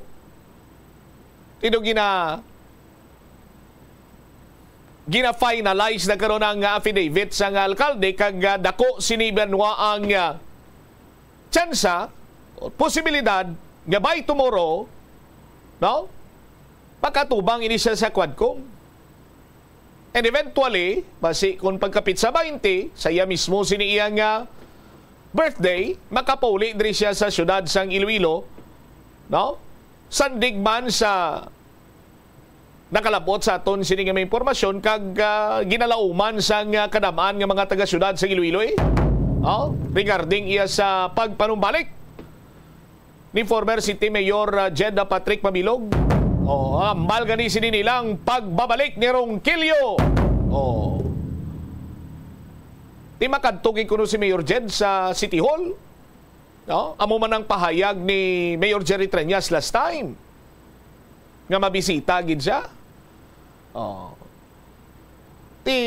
Kung isip-isipo naton, pila na lang ka mga inadlaw. Ano na ta sumong? Pizza 17? 13 dias? Antes mag-Oktubre 1? Oktubre 1, amoy ng unang adlaw sa pag-file sang Certificate of Candidacy. Magatakop ina pizza 8. No? Sa bulan man iya sa Oktubre, sumayara lamang sang 7 kadlaw or 8 kadlaw ang filing sang Certificate of Candidacy. Ekspektaro naton nga within sa sini nga may nadlaw sa mga masunod sini nga mga sinimana kung sadto anay bala ang hambal sang kadamaan, papunta pa lang tayo sa exciting part.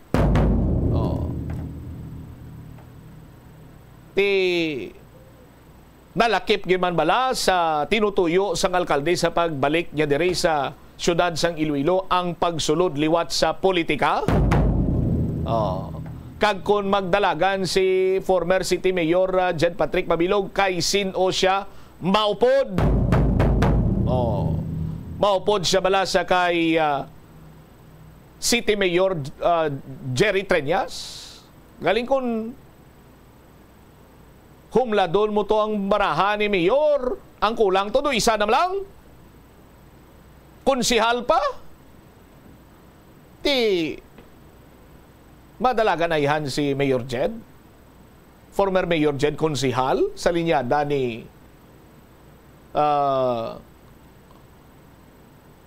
Mayor Jerry. Kaya doon muna malang ng bakante. Kay kung second nominee, araman si former City Councilor Jay Treñas. Sa aton sini nga mga kabumbo.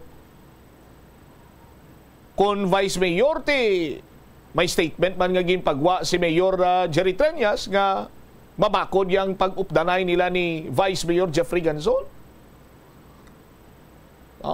Hindi man guro ya basta-basta nga ihatag lang ni Mayor Jerry Treñas ang pulungkuan sa pagkaalkalde sa syudad sa Iloilo kag magpaiway siya. Tapos si Mayor Jed among madalagan under sa Team Uswag, mapartner sa kay Inday Raisa Treñas. Din siya ihan mo pod. Nopod siya ihan sa iya sining suod nga biyan. Nga si Congresswoman Jam Baronda nga sa karonti. Kung lang taon ni mo, nagaisahan nun lang kag wala sang upod. Di ko mag-upod sila nga duwa lang sila. Balantayan inibanwa kung anong mga development pag sinadri karon. Sa bahin niya sang politika sa bahin sang syudad sang Iloilo. 25 minutos na nakaligad sa takna sininga launa. Sa aton sininga panumbalik ka banwa. May contender si 4th District Congressman Ferds Biron sa pagka-representante sa 4th Distrito. Tisinwayhan ang contender niya sini.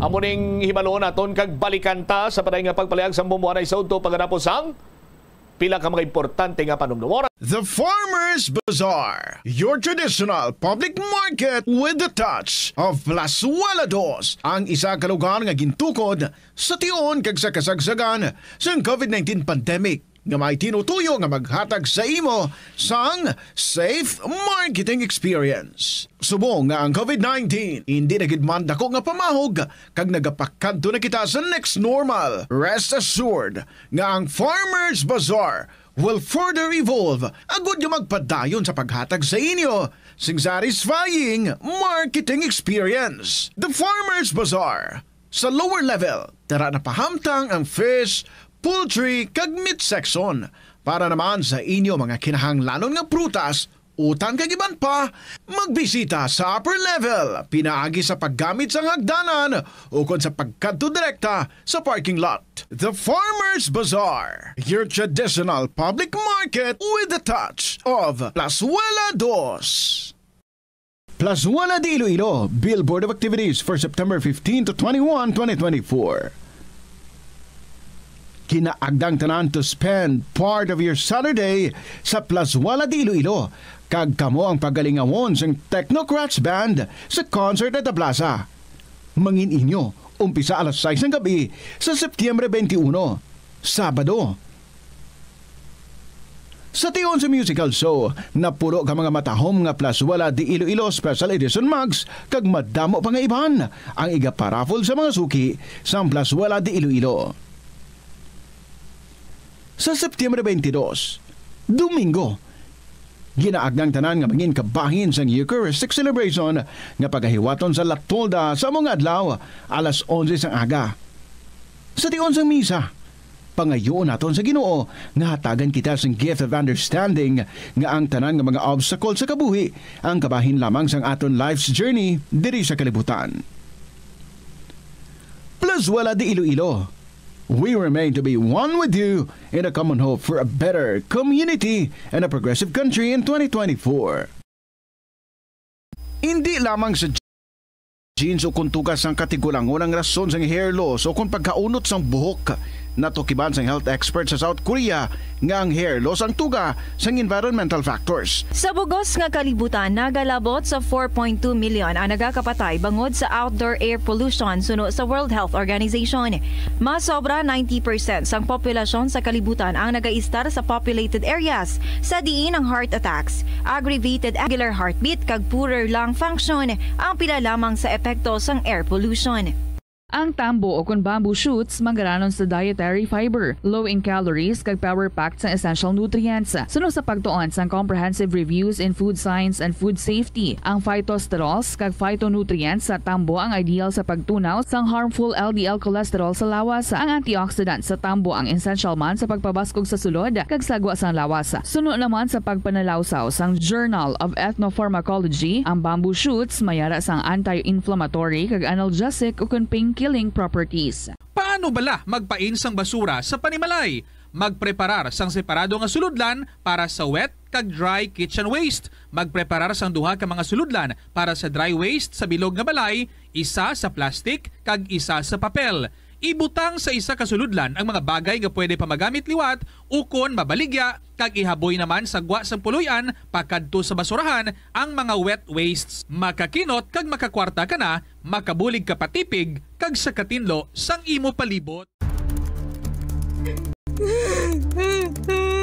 Hindi ako ne. Kada 39 segundo, may isa ka tawo nga nagakabiktima bangod sa paggamit sang computer. 8 ka milyon sa kada tuig ang ginaatake sang hacker. Likawan ang mangin isa sa biktima, mangin mahinalungon sa mga ginapanghatag nga impormasyon, protektahan ang kaugalingon, paggamit sang internet pasang karon. Ini nga pahanumdom ang ginadulong sa imo sang the #1 and most trusted radio network in the country, Bombo Radio Philippines. Basta Radio Bombo! Sa pagbugtaw mo sa aga, cold baladayon nga tubig ang imo ginainom? Ay, dali lang, wait a minute. para sa ininit. Suno kay Dr. Deborah Weatherspoon, isa ka advanced practice nurse, mas maayo nga mag-inom sang alabaab nga tubig saga. Paathag ni Weatherspoon nagabulig sa lawas nga magpagwa sang toxins kag naga-improve sang imo blood circulation. Sa mga babayi, ang pag-inom sang alabaab nga tubig ay nagabulig man kung ikaw nagasuprer sang period cramps. Kung sa dalan importante ang speed bumps, amo man ina sa imo galastuhan. Butang kasang slow down nga barriers para mahagan-hagan ang imo galastuhan. Lakip sa siniya mo ang pagkakasi ng payment information alin sa shopping apps o kon mobile devices, paghimo sang barriers sa tunga sang shopping cart kag check out. Hindi ka man mag-subscribe sa promotional emails sa kon text kung nabudlayan ikaw mangindi sa sale. Kung kakasun mo ang convenience sa spending, mas makasave ikaw sang imo pinangabudlayan nga kwarta kag sigurado nga malabot mo ang imo financial goals. Ini nga pahanumdom ang ginadulong sa imo sang the #1 and most trusted radio network in the country, Bombo Radio Philippines. Basta Radio! Bombo! Ang Iloilo ang pinakauna nga syudad sa luwas sang Manila nga nakaangkon sang direct shipping lines padulong sa iban nga mga pungsod. Halin sang 1855, nagaserbe na ang Port of Iloilo nga alagyan sang mga international shipping lines nga halin kag padulong sa Australia, Hong Kong, China, Singapore, Europe kag Amerika. September 29, 1855, sang ginbuksan ni Queen Isabella II sang Spain ang Port of Iloilo para sa international market. Mas nangin mahapos pagid ang trade sa tunga sang Iloilo kag Europe, ilabi na sa United Kingdom sang nabuksan ang Suez Canal sadtong 1869. Wala sang adlaw nga ginapili ang mga aksidente. Gani ari ang mga tips nga dapat tandaan sa tion nga nagamaneho. Una, regular nga i-check ang kondisyon sa salakyan, lakip diri ang tire pressure, bastante nga oil kag brake fluid, kag ang side mirror ang dapat nga yara sa insakto nga anggulo. Siguraduhon nga hugot pa ang mga breakers kag matinlo ang air filter. Ikaduha, mag-seatbelt apisar malapit lang ang kaduan. Ikatatlo, mag-signal sa tion nga nagaliko. I-on ang signal light kung ikaw ang yara sa ginabanta 300 katapaka halin sa imo likuan. Ini nga pahanumdom ang ginadulong sa imo sang the #1 and most trusted radio network in the country, Bombo Radio Philippines. Basta Radio! Bombo! Hindi man malain ang mag-loan, ilabi na kun major ang imo balaklon. Kaangay abis ang balay o kun salakyan nga kinahanglanon mo gid. Apang panugyan bala sa mga eksperto, kun dako gid ang imo baklon, ang cash gihapon ang best, safest kag cheapest nga option. Kun cash ang imo gamiton, malikawan mo ang interest kag sampaw-sampaw nga utang nga masami naga-require pa sang binulan o kun tinuig antes mo mabayaran. Apang paminsara nga kung ikaw may sinuptan sa bangko, mahimo pa ini makatipon sang interest nga mahimo mo bukadon sa tion sang purchase. Ini nga pahanumdom ang ginadulong sa imo sang the #1 and most trusted radio network in the country, Bombo Radio Philippines. Basta Radio! Bombo! Yari ang mga simple nga pagiagod makakinot sang tubig. Hindi mag-shower o kon maligo sang malawig. Sa sulod sang panimalay, kalabanan sang tubig ang ginausar sa pagpaligo. Nagalabot sa 24% sang tubig sa panimalay ang natigana sa pagpaligo sa mga miyembro sini. Ang pagpanubo sang tiyempo sa pagpaligo sang 2 ka minutos ang makabuhin sang 30% sang ginakonsumo nga tubig. Maggamit sang shower timer o kon mag-set sang alarm sa imo cellphone kag ilimit lamang sa 4 ka minuto ang pagpaligo. Kung nagagamit sang shower kag nagahulat pa sa pag-init sang tubig, saluda sang balde ang nagailig nga mabugnaw nga tubig kay sarang paining nga magamit. Nakahibalo ka bala nga ang color ang makaapekto sang imo nga modo? Santo sa pagtuon sang American Home Shield, mayara sang correlation ang color kag mood. Kaangay sang pula nga nagapataas ang blood pressure kag heart rate. Apang mas maayo ang duag nga pula kunyara ini sa kusina, bangod mas nagapagana ini sa pagkaon. Ang shades nga blue kag green ang ginaabiso sa mga psychologist nga nagakadapat yara sa sulod sang imo kwarto, bangod ini nagapakalma sa paminsaron sang tawo. Yari ang mga epektibo nga pamaagi agud mapabilin nga safe ang pagkaon sa imo pamilya. Ipabili ng katinlo. Maghugas sa mga kamot bago mag-uyat sang pagkaon. Kag masami nga himuon ini sa tion nga nagahanda ikaw sang pagkaon. Maghugas man sa mga kamot pagkatapos nga nagamit ikaw sang kasilyas. Hugasan kag tinluan sa maayo ang lamesa kag tanan nga mga kagamitan sa paghanda sang pagkaon. Siguraduhon man nga safe ang kusina kag pagkaon gikan sa mga insekto, mga peste kag iban pa nga mga sapat. Ini nga pahanumdom ang ginadulong sa imo sang the #1 and most trusted radio network in the country, Bombo Radio Philippines. Basta Radio Bombo! Ang tumandok sang Haro, Iloilo City nga si Melquiades Gamboa Ihereyos ang pinakauna nga Filipino nga nagtapos sang Doctor of Laws degree sa prestihiyoso nga Oxford University. Nagserbe man si Gamboa bilang Philippine Ambassador to India sa 1956 tubtob sang 1958, subong man sa United Nations kag sa Court of St. James. Nagsulat si Gamboa sang pila ka mga libro kaangay sang An Introduction to Philippine Law kag a Dictionary of International Law and Diplomacy.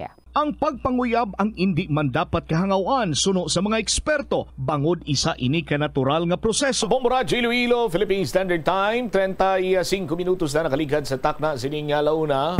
Balik na diri sa pagpangalagad sang Bombo Anay sa udto sa gihapon ko primo Bombo Chama Blanco Hover. May contender na sa pagka-representante sa 4th Distrito. Sino ayhan sa aton sini nga mga kabumboy? Check tabi sa aton sini nga pagpangalagad karon may kaupod naton live si former Police Major Charlie Sustento Jr. Sir, good afternoon. Si Bombo Cham, live ikaw sa Bombo Anay sa udto, sir. Yes sir, mayong udto sir kag mayong udto man sa tanan nga pumuluyo sa syudad kag sang probinsya sang Iloilo, especially na sa mga imo listeners sa Bombo Cham. May information kami nga nabaton diring nakadesisyon na ikaw nga magdalagan kontra sa kay 4th District Congressman Virginil Biron sa 4th Distrito, Sir Charlie? Prior sa aton sir nga confirmation, nag-agi ini sa mga proseso, ginagi naton ini sa proseso kag paghinon-anon sa mga pumuluyo sa nga 4th Distrito kag based sa aton paglibot-libot, nakita naton ang mga problema nga ginpaabot sa pumuluyo sa aton kag ginpamangkot naton sila kung ano ang mga kinahanglanon nga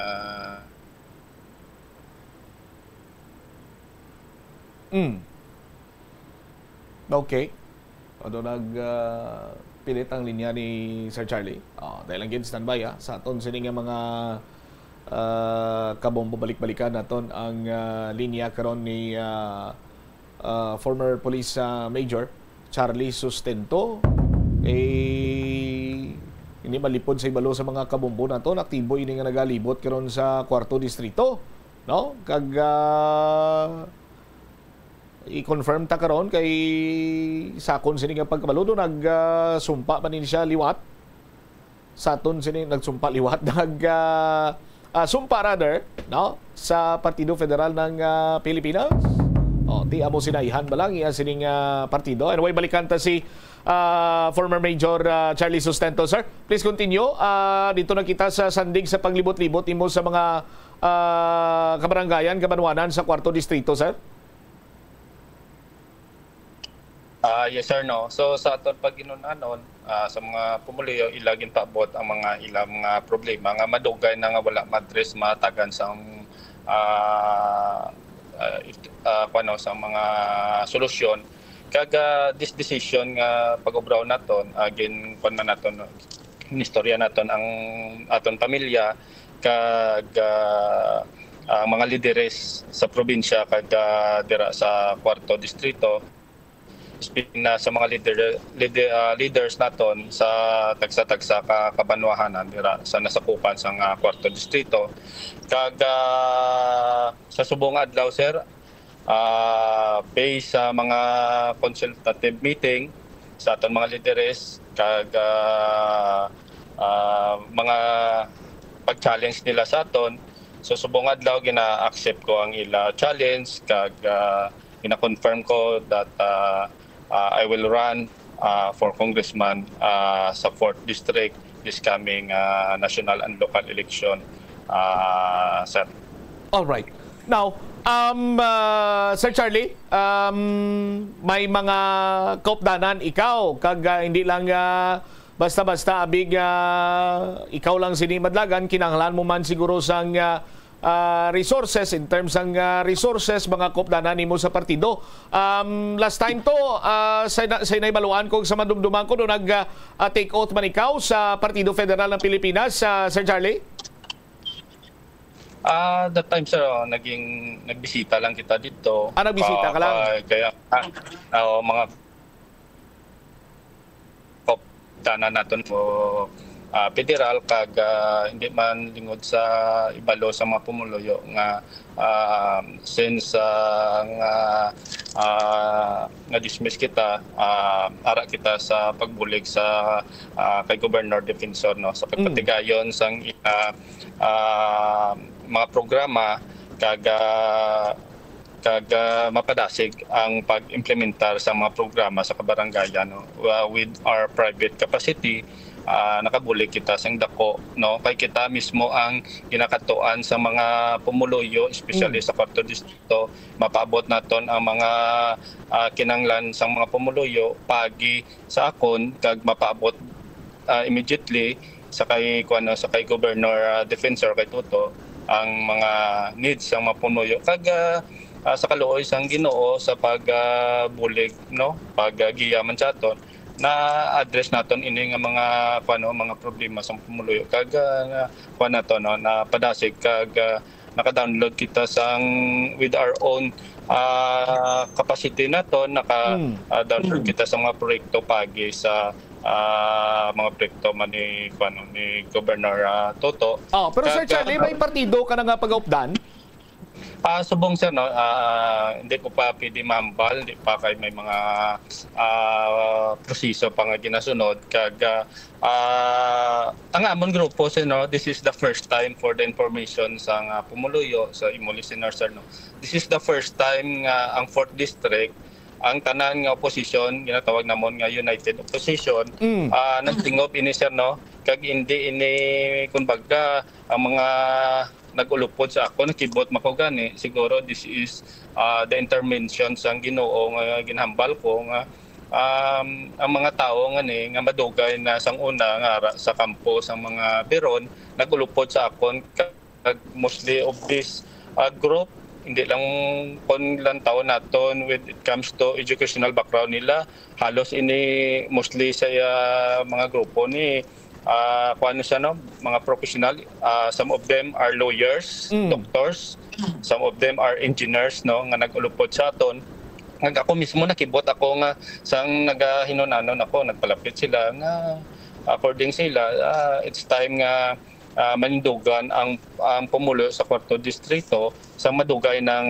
wala man wala man na tinder ang ilang mga problema no kung kinanlan nga may isa ka tawo nga manindugan kag ako ang ginaduso nila. That's why nga nakakam up kita sa desisyon nga magpadlagan bilang congressman sa 4th Distrito kag ikuan ko lang siya no this decision hindi ni mahapos no story David Kagulayat nagdaog si David it's because because of the three nga kamatuoran nga ginsandigan ni David. Ang first, the Lord will be with you according sa Bible. Kag ang ikadua, ang faith in God brings courage, no?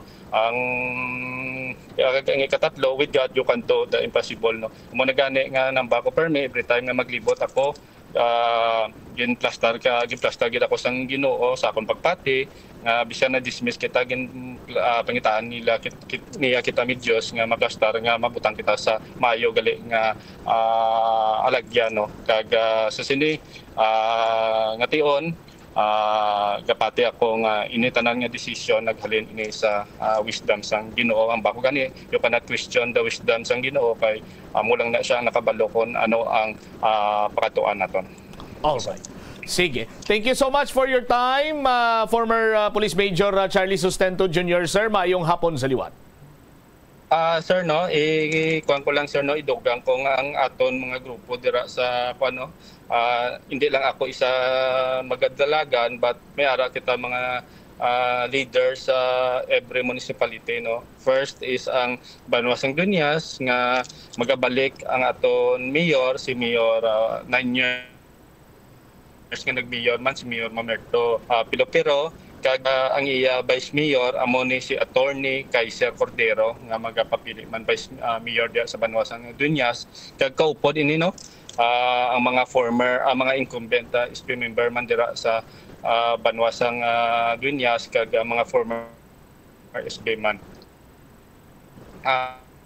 Kumpleto ini nga linyada dason dira sa Banwasang Dingle, spearheaded by as of now ongoing ang aton nga mayorable dira si Attorney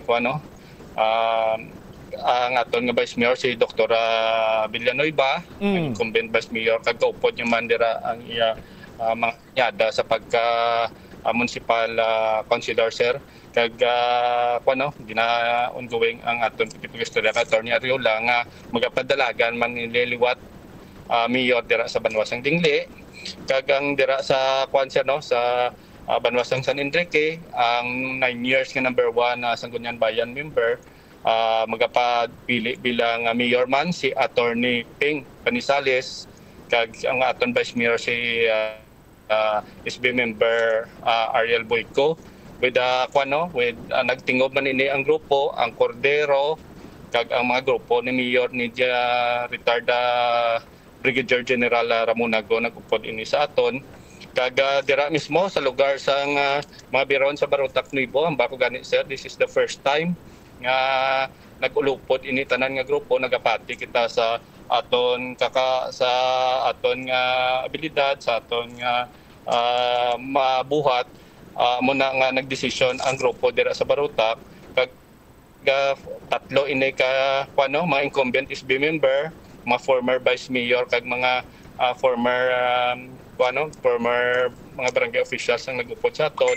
Ang aton line up dira grupo spearheaded by our Mayor si incumbent SB member Simon Britanya, together sang iya Vice Mayor nga si SB member Bitita man.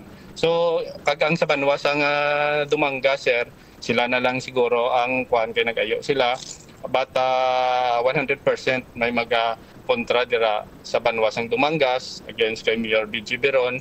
Sa Anilaw sir, later on may ara man kita kag sa Banati nabalaan man naton sa mga pumuloy diri sa Banwasang Banati nga kami ni Colonel Penuela nagaupod man sa whatever the decision made by the group, kay nabalaan man sa pumuloy dira nga sang 2022 nagbulig kami kay Mayor Junjun Gonzales kay Vice Mayor Dr. Iran, kag sa Banwasang Pasig sir which my hometown, dira kita natao, dira kita nagdako, dira nag-eskwela. We will support Mayor Attorney Stephen Palmares, kag ang bilog niya nga line up pagasuportara naton, kag ang aton board member sir si retired Colonel Jonathan Pinvilla magaupod sa aton. All right. Yes sir. Sige, thank you so much, former Police Major Charlie Sustento Saluat. Good afternoon, sir. Yes, sir. Madamo man nga salamat kag to God be the glory. Diri wabit si former Police Major Charlie Sustento sa iya na siniya nga pagdiga sa iya sining mga kopdanan sa politika, sining midterm elections sa pagpadalagan o pagpapili bilang kongresista. Galing subongti sa aton sining mga kabombo, makabig pa nga ma-independent candidate ini si former Police Major Sustento, kay way pa siya sang partido. Pero ang mga tao nga nagasuporta sa iya, ti mga nakapanggamot naman sa bahin karon iya sang politika dira sa may 4th distrito. 48 minutos na nakaligad sa takna sining launa. Mabatsagan pa sa gyapon nato ng paggumguom sang panyimpo sa aton sinikaron niya nga mga kabumbo. Ariyan ay ang latest sa mga areas nga kung saan ginabaha diri sa bahin karon niya sang syudad sang Iloilo. 17 ka mga areas sa syudad ang ginbaha bangod sa epekto sang habagat. May 86 ka mga panimalay ang nagkalaguba sa 86 ini. 82 din ang partially damaged, kag 4 ang totally damaged. Check naton bala ang linya ni Bombo Pauline Piliora Para siya sining follow-up report. Pao, sa report, please come in. Bambot siya ang pilion sa gihapon sa pila ka mga pumuluyo sa may Santo Niño Sur nga magpabilin sa ilang panimalay malapit sa coastal area sa tunga sa nga malain nga tiyempo sa aton makipagangutan diri si Yoni Alban, residente sa Santo Niño Sur, Arevalo. Iyagin pahayag nga ikalima na nga adlaw nga amo siniyang ilan na eksperyensyahan kapara sa bisang madlos nga hangin, dalagko nga balod nga naghampak sa ilang nga balay apang kun ikumpara sa nagligad nga bagyo medyo maayo na lang ini kay nagliligad dito nga bagyo Bambot siya nagguba gid ang ilang balay kag subong man ti bag-o sini ang ila mga balay Bombojam kag apang as of now ang hagdan nila kon iban nga parte sang balay nila ang partially damaged kag ang mga sa katupad nila balay kag kaiping nila sang balay nilang sila nagatulog sa may lapit sa may karsada dugang pangawala ini sila sang plano maghalin apisar nga may mga pagbanta na ini kag ginaabisuhan man sila mismo sang barangay sang mga barangay officials nga mag-aligmat sa tunga sang tiyempo kag base sa ila nga wala sila maplano maghalin kag kung may halinan mahalinan sila apang bisan nga tuod kabagusbus na ining ulan gahampak na ining balod kag may ibang patugani nga parte dito Bombojam nga nagkaluguba ang balay na nila kag iban man sigtulog na lang sa ila katupad balay kag iban to wala man bala katulog maayo kag ang ila pangitan anabi panglabate didto lang sila mismo ga panglaba sa kilid sang balay nila kag tingin pamangkot naton ti malaman lang na Japon kuno sa hangin kay amo malang na ang pangitan nila apang ti man sig ginutok na lang sila sa balay sang ila o kung sa tupad sang ila nga balay kag didto na lang gatulog kag ang mga gamit lang nga napanghalin pa lang nila Bombojam among ila mga bayo kag dala dito sa tupad balay nila lapit sa may karsada dira sa porsyon sang Santo Niño Sur partikularmente dira sa may zone 1. Yari bala ipabati naton sa aton mga kabombo ang aton nang interview kay Yoni Alban, residente sang Santo Niño Sur, Arevalo. Ari nagano kami Japon sa balod. Kalima na guro ni kadlaw wala mayo tulog. Kag isa pa uligmat bang kami kay patagid ang balod kag ang ulan. Di na balay naman. Ga sa likod gid sa baybay gid. Oh. Ara pa katindog pa man. Alo isang Dios katindog pa man amon balay. Wala man may naguba kaparte. Wala man ang halagdan lang namon naguba. Ate daw mayo-mayo nang subong kay sang ligad tuya guba gid amon balay tuya. Nagpatmalibag on sa balay. Oo, bago amon balay subong. Kay mga pila ni kadlaw nga ti aligmat. Lima nagiro kadlaw hasta subong. Di ko ano gid man te daw wala naman gid mayo ano te dala lang kami anay. Sino pa sa balay? Ang bana ko kag bata ko. Dua. Oo. Dugay na kami diligtar. Oo, dugay na. Delegate guys star. Ay mga pila nakasulit. Halin sang bata pa sila. Kung tagaan kami ni Mayor sang balay nga daw nami te masaylo kami. Ay oo, alam masaylo ka wala ta balay saylo. Napatian sang ato mga kabombo si Yoni Alban, ang residente sang Santo Niño Sur, Arevalo. Kag kabahin man der Bombojam gin pakiulungutan mata naton ang City Disaster Risk Reduction Management Office kag suno kay Arvely Mayhos den ang team leader sa Iloilo City Operations Center as of now sim sa gihapon. O kon nagataas na inigli Bombojam ining data base sa ilang nga record nga as of kagina 9 AM na record dito 86 ini ka mga damaged houses apang subong yari na ini sa 98 Bombojam kag ang affected families amo ang 127, samtang affected individuals 501, ang mga flooded barangays 19 na ini sa samtang wala pa ni sila sa mga evacuees kay iban nga mga pumuluyo sa mga low-lying areas kag mga naapektuhan abisang baha kag sang madlos ng hangin. Nagatinira lang ini sa mga katupad nila balay sa ilang mga pasyente kag yari bala ang mga flooded barangays as of September 17 sa Bombojam yari iti sa may city proper particularmente diri sa may San Jose, sa Timawa Tanza 2, sa may Timawa Tanza 1, sa may Baybay Tanza, sa Kahirupan, Flores kag Magsaysay diri sa may Arevalo, suok na diri Bombojam sa may Lapos, diri pila na ni kaadlaw Bombojam ang nagabaha gid kag wala pa mismo naga-subside ang tubig, consistent pa ini sa may diri sa may Lobok, sa may San Lorenzo Village kag sa may Siniquay Block 12, sa Mandurriao isa pa lang ang diri sa may parte sa Oñate de Leon, sa may La Paz 3, sa may Magdalon, sa Divinagracia kag sa may Hereyos, samtang sa may Haro naman isa ang San Isidro, samtang sa Molo Istimawa kag San Juan.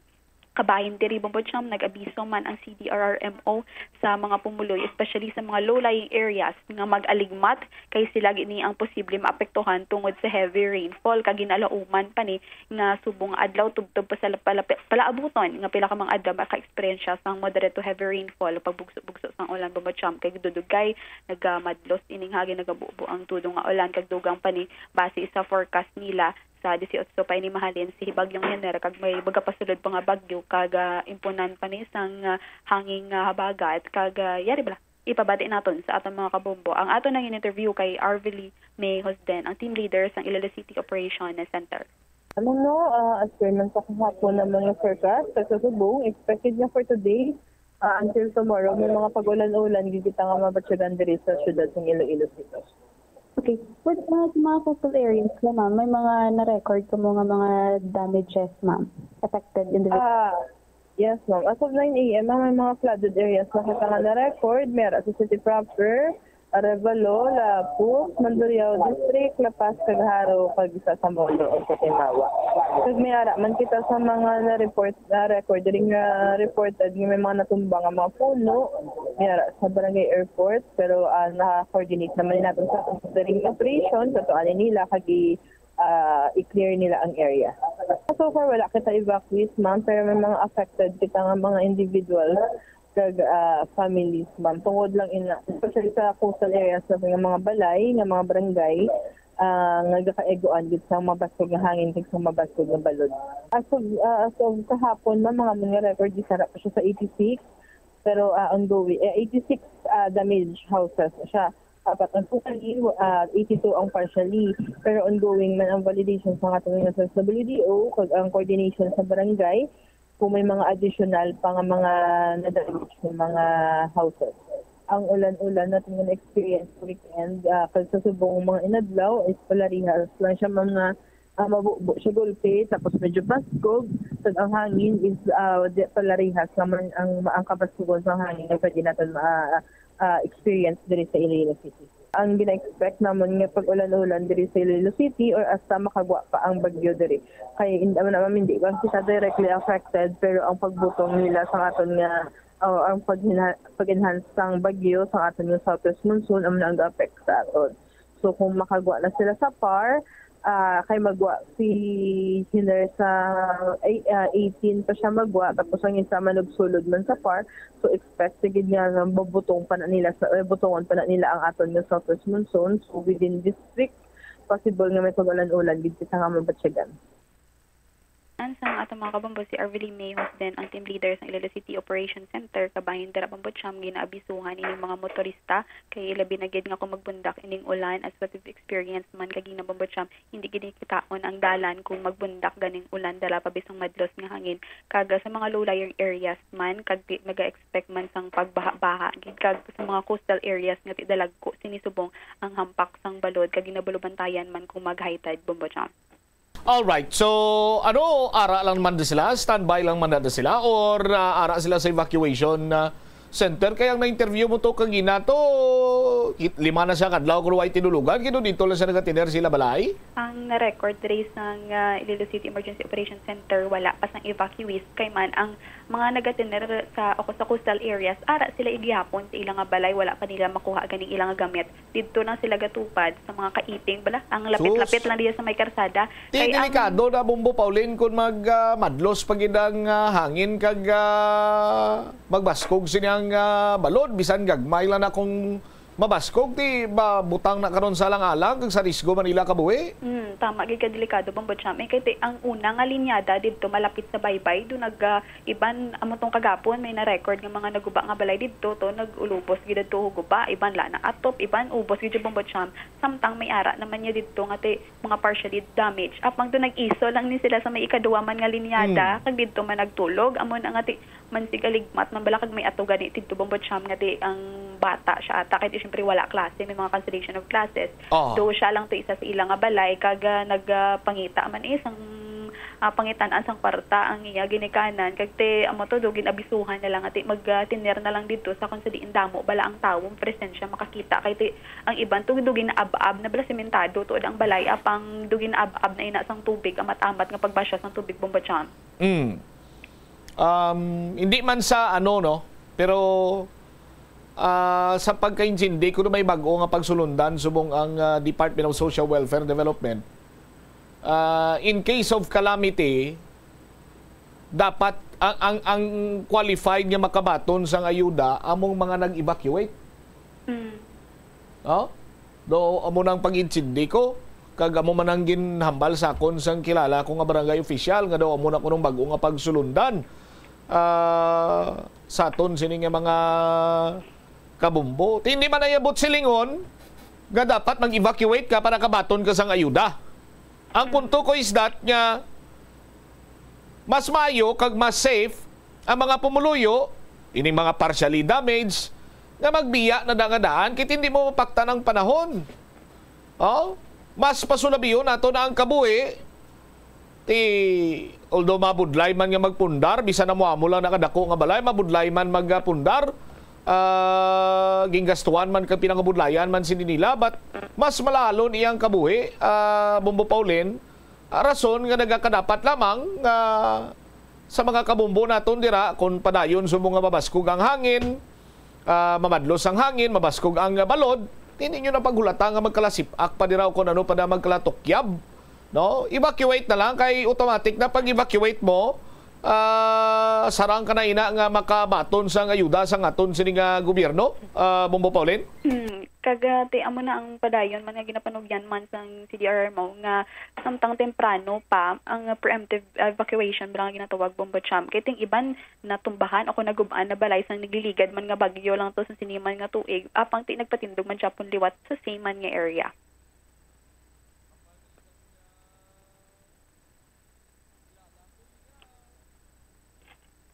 Hambal gani Bombo Paulin sang kilala ko. Sinya, di na diya madayon ang bagyo sa Pilipinas. Ngaman ako. Siling ko sobra ka pa imoya sa naga-plastar sang naga-weather forecast o kung meteorology o kung anong natawag sila. Sinya hindi, masihan ko ya subong mamutsam. Siling ko ano na. Sinya hindi madayon ang mga bagyo nga mag-igo di sa pungsod Pilipinas kay tagsagani tagsagani kung may bagyo nga nagaigo dire. Garinaway tawo sa listanay. Kung sino makabaton sa ayuda, ang bagyo na lang kung ma-adjust. Di na lang sa madayon para way sang inaway, way binaisay, kag way man pa politika sa listanay isang ayuda in kaso por kaso. Bombo Paulin. Manabambot siya mga klastado akong sitwasyon diri subong sa may syudad ng Iloilo nga te padayon man ginaobusuhan sa atong otoridad nga mag-aligmat ged kag hindi lang ba na magpasayang-sayang man sa sininga tiyempo. All right. Ini si Bombo Paulin Dimitilio Piliora para sa the number 1 and most trusted radio network in the country, ang Bombo Radio Philippines. Basta radyo, Bombo. Salamat kid Bombo Paulin na Piliora sa imo sini iya nga report. Sa mga barangay official dira, kamo mismo pwede kamo iya maka pangabay sa mga pumuluyo ninyo nga hindi na magpabilin dira kon mapinot gid ang sitwasyon. Di nyo na paghulaton nga kinahanglan ta pa i-alertong Coast Guard nga may amusine, may amusina, may amusadto, may rescuehon kita, so on and so forth. Mas maayo ya kon mag preemptive patigayon kita sa preemptive evacuation nga ginatawag. Nga hindi na kita yabla sila nga pinaugat pa daw kung anong sistema kay pang mag-evacuate kung nakita naton nga mabutang lamang sa risgo ang kabuhi isang aton sila nga mga kabumbo. Iban nga mga balita tugyanta sa iban sinimanusing public affairs program sa Bombo Radio Iloilo. Standby na kamo sa kapon lamang program kaupod sa kay Tita Regine. Si Bombo Chama Blanco Vergabilin sa imo sa manaynayan nga hapon. May God bless us all. Para sa the number 1 and most trusted radio network in the country, ang Bombo Radio Philippines. Basta Radio, Bombo. The Farmers Bazaar, your traditional public market with the touch of Las Walados, ang isa ka lugar nga gintukod sa tion kag sa kasagsagan sa COVID-19 pandemic nga may tinutuyo nga maghatag sa imo sang safe marketing experience. Subong nga ang COVID-19 hindi na gid man dako nga pamahog kag nagapakadto na kita sa next normal. Rest assured nga ang Farmers Bazaar will further evolve agud nga magpadayon sa paghatag sa inyo sing satisfying marketing experience. The Farmers Bazaar, Sa lower level, tara na pahamtang ang fish, poultry, kag meat section. Para naman sa inyo mga kinahanglanon nga prutas, utan kag iban pa, magbisita sa upper level, pinaagi sa paggamit sa hagdanan o kon sa pagkadto direkta sa parking lot. The Farmers Bazaar, your traditional public market with a touch of Plazuela Dos. Plazuela de Iloilo, Billboard of Activities for September 15 to 21, 2024. Kinaagdang tanan to spend part of your Saturday sa Plazuela de Iloilo. Kag kamo ang pagalingawon sang Technocrats Band sa concert at the plaza. Mangin inyo, umpisa alas 6 ng gabi sa Setyembre 21, Sabado. Sa tiyon sa musical show, napulo ka mga matahom nga Plazuela de Iloilo Special Edition mugs kag madamo pa nga iban ang iga-paraffle sa mga suki sa Plazuela de Iloilo. Sa Setyembre 22, Domingo, ginaagnang tanan nga mangin kabahin sang Eucharistic celebration nga pagahiwaton sa Latolda sa mga adlaw alas 11 sang aga. Sa tiyon sang misa, pangayoon naton sa Ginoo nga hatagan kita sang gift of understanding nga ang tanan nga mga obstacle sa kabuhi ang kabahin lamang sang aton life's journey diri sa kalibutan. Plazuela de Iloilo, we remain to be one with you in a common hope for a better community and a progressive country in 2024. Ang simple nga paghusay sang buhok ang may pila ka maayo nga benepisyo sa lawas. Sunod kay Arthi Ragurama, founder sang Daiga Organics nga nagaproduce ng handmade bath kag body products sa New Delhi, India. Ang mga tawo nga may dry hair, ang masami hindi mahilig nga maghusay sang buhok bangod sa kahangawa sang hair fall. Apang ang masami nga paghusay sang buhok ang makabulig sa blood circulation sa aton nga scalp. Naga-nourish man ini sang hair roots, naga-promote sang growth, kay nagabulig man agod nga malikawan ang hair loss. Sa aroma kag soothing feeling sa pag-inom sang tea, ang rason sang kadamaan nga paborito nga imnon ang tea. Sunod kay Ansley Hill, registered dietitian sa Western Oregon sa Estados Unidos, ang masobra 3-4 katasa nga pag-inom sang tea sa isa ka adlaw ang makadala sang hindi maayong nga epekto sa lawas. Kinahanglan nga moderate intake lang sa tanan nga ilimnon agod ma-achieve ang healthy living. Mas nanamian bala ikaw magtuon sa balay ipaanggid sa eskwelahan nga madamo ang tawo? Isa ka panugyan para epektibo ang pagtuon sa balay, amo ang pagpangita sa designated area agud nga matiniran kung ikaw nagasulat, nagabasa o kung nag-review. Pwede man nga lamesa sa kusina o kung sa desk sa go sang inyo nga balay, pero hindi gid maghigda sa imo nga katre samtang nagatuon.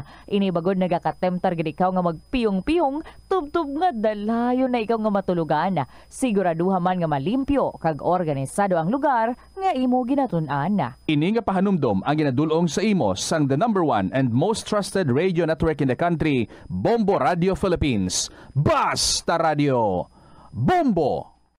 Yari nga mga epektibo nga pamaagi agud mapabilin nga safe ang pagkaon sa imo pamilya.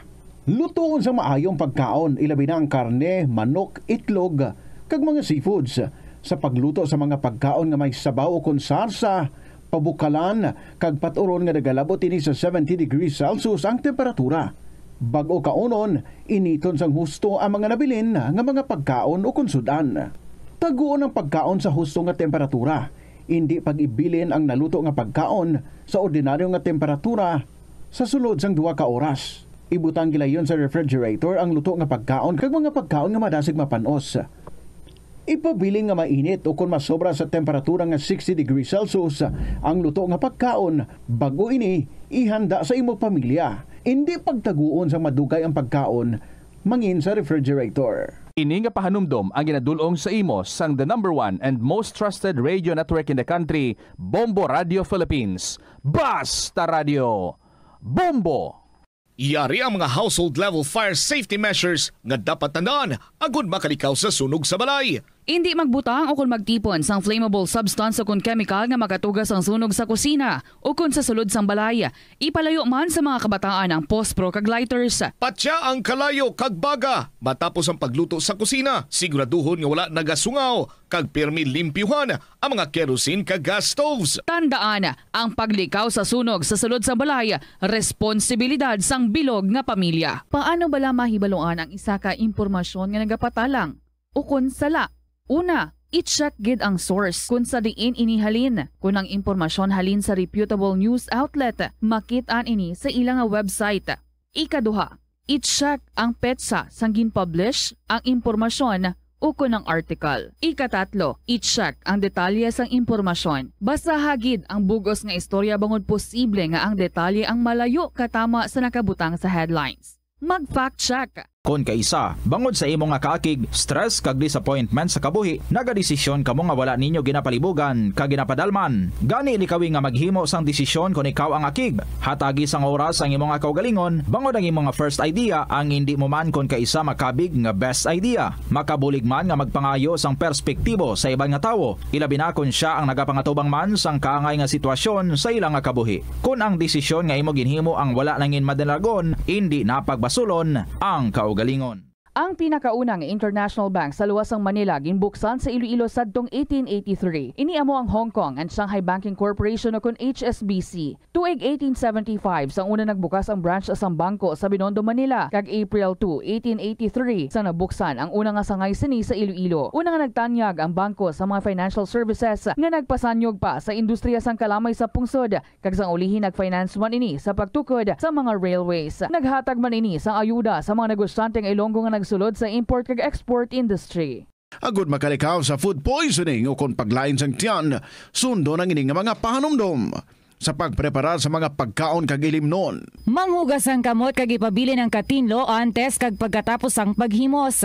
Kung nagamasakit, likawan ang pagpreparar sang pagkaon para sa iban. Siguraduhon nga naluto sang husto ang pagkaon. Kung mahimo, kauno ng pagkaon samtang mainit pa. Siguraduhon ang katinlo sang pagkaon agud ang selebrasyon mangin mas malipayon.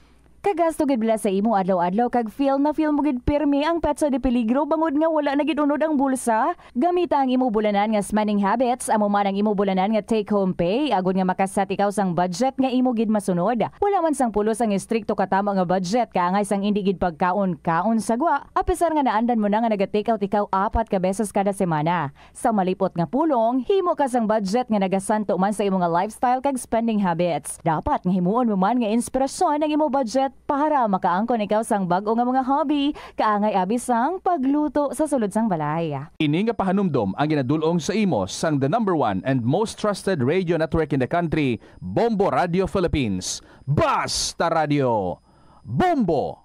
Kung sa imo pagbugtaw, magpalanakit man lang ang imo lawas, basi hindi ka naman namian magtulog. May panugyan ang pain medicine specialist nga si George Gergis. Simple lang. Una, maglikaw sa pagkaon nga nagapromote sang inflammation. Piliun mo ang madamo nga utan, prutas, whole grains kag seafood, bangod ginapataas sini ang antioxidants nga nagabulig sa pag-reduce sang inflammation. Mag-exercise apang hindi man pagpatamaan. Ang movement nagalubricate sang joints gani nga makalikaw sa pain kag stiffness. Ang cyberbullying among paggamit sang offensive kag masakit nga mga tinaga online na ukon pinaagi sa text. Ang bullying ang nagatugas ang kasubok kag depresyon sa biktima. Magluwas ni, magabatyag siya sang kaakig, pagkadula sang interes sa mga butang nga iya naluyagan kung ikaw ang ginbully. Una nga tika nga imo himuon, amo nga magpangayo sang bulig sa tawo nga imo masaligan. Paano ka bala makabulig nga mauntat na ang bullying? Simple lang, don't be a bully. Hindi mag-post online nga makahatag sang sakit sa balatyagon sa isa ka tawo. Ang hair loss o kung pagkaunod sang buhok ang isa sa pinaka-common nga problema sa bilog nga kalibutan. Santo sa pagtuon, ang tag sa kapersona nagakadulaan sang isa ka gatos ka strand sang buhok kada adlaw. Paano ba lamang punggan ang pagkaunod sang buhok? Una, dapat regular nga habunan ang buhok gamit ang mild nga shampoo. Makabulig man ang pag-inom sa mga bitamina batok sa hair loss, kaangay sang vitamin A, vitamin E, kag vitamin B. Ginarekomenda man ang pagmasahe sang scalp gamit ang essential oils. Likawan ang pagbrush sang buhok kung ini ang basa. Testingan man ang pagpahid sang garlic juice, onion juice o kung ginger juice. Ipabilin ini sa buhok overnight kag bunlawan pagkaaga. Importante man nga magpabilin nga hydrated gani mag-inom sang madamo nga tubig, kag likawan ang pag-inom sang alcohol, pagpanigarilyo, kag syempre, likawan ang stress. Masami bala nga dry kag nagakapila sang imo nga bibig? Masami nga dry, nagahapdi o kung nagapanit-panit ang bibig sang isa ka persona, kung mayara ini sang habit nga pagdilap o kung pagkagat sang iya kaugalingon nga bibig o kung paggamit sa mga produkto nga makairita diri. Ang mga causes ang chapped lips sa mo ang dry weather, kakulang sang oil gland sa bibig, paggamit sang lipstick o kung lip balm nga hindi hiyang ang bibig bangod nagakairita rini. Tuman nga exposure sa adlaw kag hindi pag-inom sang bastante nga tubig. Ang ginarekomendar nga treatment diri among paggamit sang husto kag maayo nga lip balm, pag-inom sang madamo nga tubig kag paglikaw sa masami nga pagdilap sang bibig. Kung maglala pa ini, magpadulong na sa espesyalista agud mahatagan sang kakaigo nga prescription para sa bulong. Kalabanan sa karon ilabi na sa mga pamatanon ang masami nga nagagamit sang earphones o kon headphones sa tion nga nagausar sang gadgets. Apang ano bala kalawig ang aton paggamit sang earphones kag headphones. Nakahibalo bala ikaw nga ang tuman kalawig nga paggamit sini ang makatugas sang ear noise o kon acoustic trauma? May pila naman ka tips nga makabulig agud mahalungan naton ang aton dulunggan kag pamatin-an. Dapat nga ipabilin nga yara lamang sa 60% ang volume sang aton nga mga earphones o kon headphones. Likawan nga magsobra sa 4-5 ka oras ang tayuyon nga paggamit sang earphones o kon headphones. Ito ang Bombo Radio Philippines. Fully digitalized. Numero 1 sa balita, komentaryo, drama at serbisyo publiko. Bombo Radio Philippines. Bombo Radio Philippines. Ang inyong #1 at most trusted radio network in the country. Basta Radio Bombo! 15 minutos makalipas ng tak ng alas 2 sa hapon. Hello and good afternoon, kids. Sa inyo tanan mga kabombo, maulanon sa gihapon ng aton nga panahon. Hello dira sa tanan nga mga hener. Bao do kabaskog. Sang hangin nga dala ni Bagyo Hener, no? So maulanin, mahangin. Let us all take a lot of ingat. This is Tita Regine. Welcome sa Tuesday edition sa sininga palatuntunan kahapon lamang. Bumabagyo man. Tinagabagyo man dia ang aton nga mga kalingawan nga igadulong para sa inyo, makuhaan naton inspirasyon, motivasyon, encouragement kag madamo pagid nga iban. Guide, pwede gid. So welcome na mga kabombo, and in your free time samtang nagapamati ka mo dira, pwede gid no mag-multitask. Basta ang ears bukas lang gid, so pwede maka-multitask and i-include nyo na lang daa. Apong sulat naman sa inyong mga istorya and then email sa bombo_iloilo@bomboradio.info or isulat ton ang mga istorya ng mga manami and then ipadala sa kahapon lamang program DYFM, Bombo Radio Iloilo, Sky City Tower, Mapa Street, Iloilo City. Sa aton nga Christmas countdown. Christmas is a time for sharing, giving gifts for everyone. What matters now is this Christmas we share the love.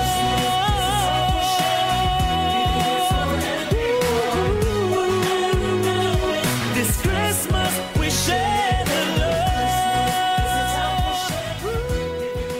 Lapit na lang ang Pasko. It's 99 days before Christmas. Share the love and share what you have. Share what you would wanna share. 17 minutes after 2 o'clock, aring ato nga ambahanan para sa inyo. And this is from Edgardo Miraflor Jr. and Jasmine Gatuslao. Someday, When I Am King. Good afternoon and welcome sa KLP.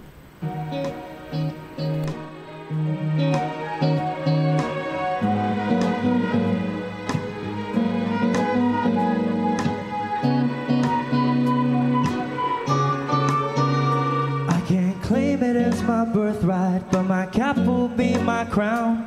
The broom will be my scepter, and the stool will be my throne. The doves will be the horses with the prince and princess of her own. The shack will be a castle, and a kingdom we'll call home. We don't need the red carpet in our humble royal ball. We'll be rulers in a slippers, dancing in our wooden floor. In our simple regal banquet, let's forget the silver spoon. Promise I will cook your favorite and we'll dine under the moon. Please hold on, my queen. Soon we'll live the dream. In a different realm, my fate will change. It's more than just pretend. 'Cause in our hearts don't bend. You and I will reign someday when I am king. We don't need a bed of roses, the curtain is a purple robe. My arms will be your mattress, I'm your blanket from the cold. In our rags we'll look majestic as we lord our little world. Our love will be our treasure, more than all the pearls and gold. We have fought so many battles to earn a palace in the sky. You have been my shield, my armor, and you never left my side. Now it's only fair, my lady, that I will give you the life, the one that you deserve, and the one that we're deprived. Ooh, please hold on, my king. Soon we'll live the dream. In a different realm, my fate will change. It's more than just pretend. 'Cause in our hearts don't bend. You and I will reign someday when I am queen.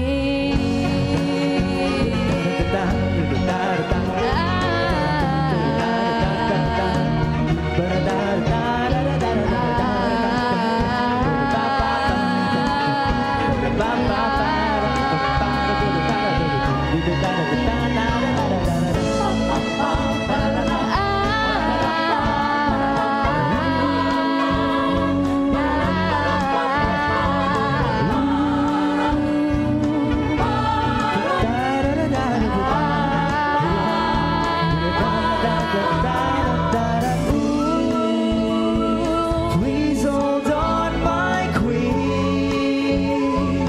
Soon we'll live the dream. In a different realm, my fate will change. It's more than just pretend. 'Cause in our hearts don't bend. You and I will reign someday when I am queen. Someday when I am king, Edgardo Miraflor Jr. and Jasmine Gatoslao. Kana may langgid, no? Kung mga love songs, ang mga mabatian sa sining matugnaw nga panahon. Hello again mga kabombo. It is now 2:22 in the afternoon. Bawdo na aliw gid ako no. Sa estudyante nga taga-isa tiyo atong hatag sa isang weather update ala Tita Regine Way. Wow! Pwede mo ma-share diri sa KLP? What made you do that? Ano naghatag sa imong inspirasyon to do that? Doon namin, no? Parang basi pwede ka testingan kung paano ikaw magbasa sa kasaysayan. Pwede nakapahigad si Tita Regine. May nanalo na. Anyway, thank you so much, Gidha, Gyro. Ikaw, Gidman to, no? Naaliw ako, sa totoo lang. Anyway, arinig kita sa ating first letter sa sininga hapon, mga kabombo. And our first story is from Inbi, sang Iloilo Province. My dearest, Tita Regine.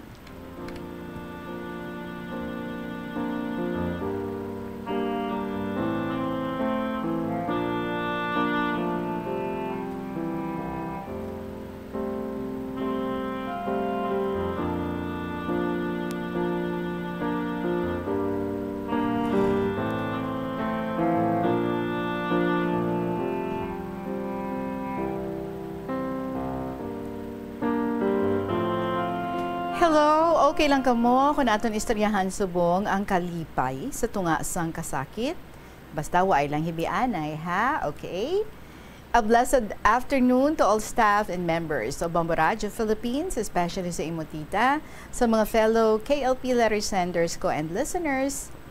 Sang una, may classmate ako sa college, si Esther. Subang nga anak sang pigado man nga pamilya. Tungod hindi kaya sang iyang mga ginikanan ang pagpaeskwela ka na sa college. Kagusto na gid maka-degree holder.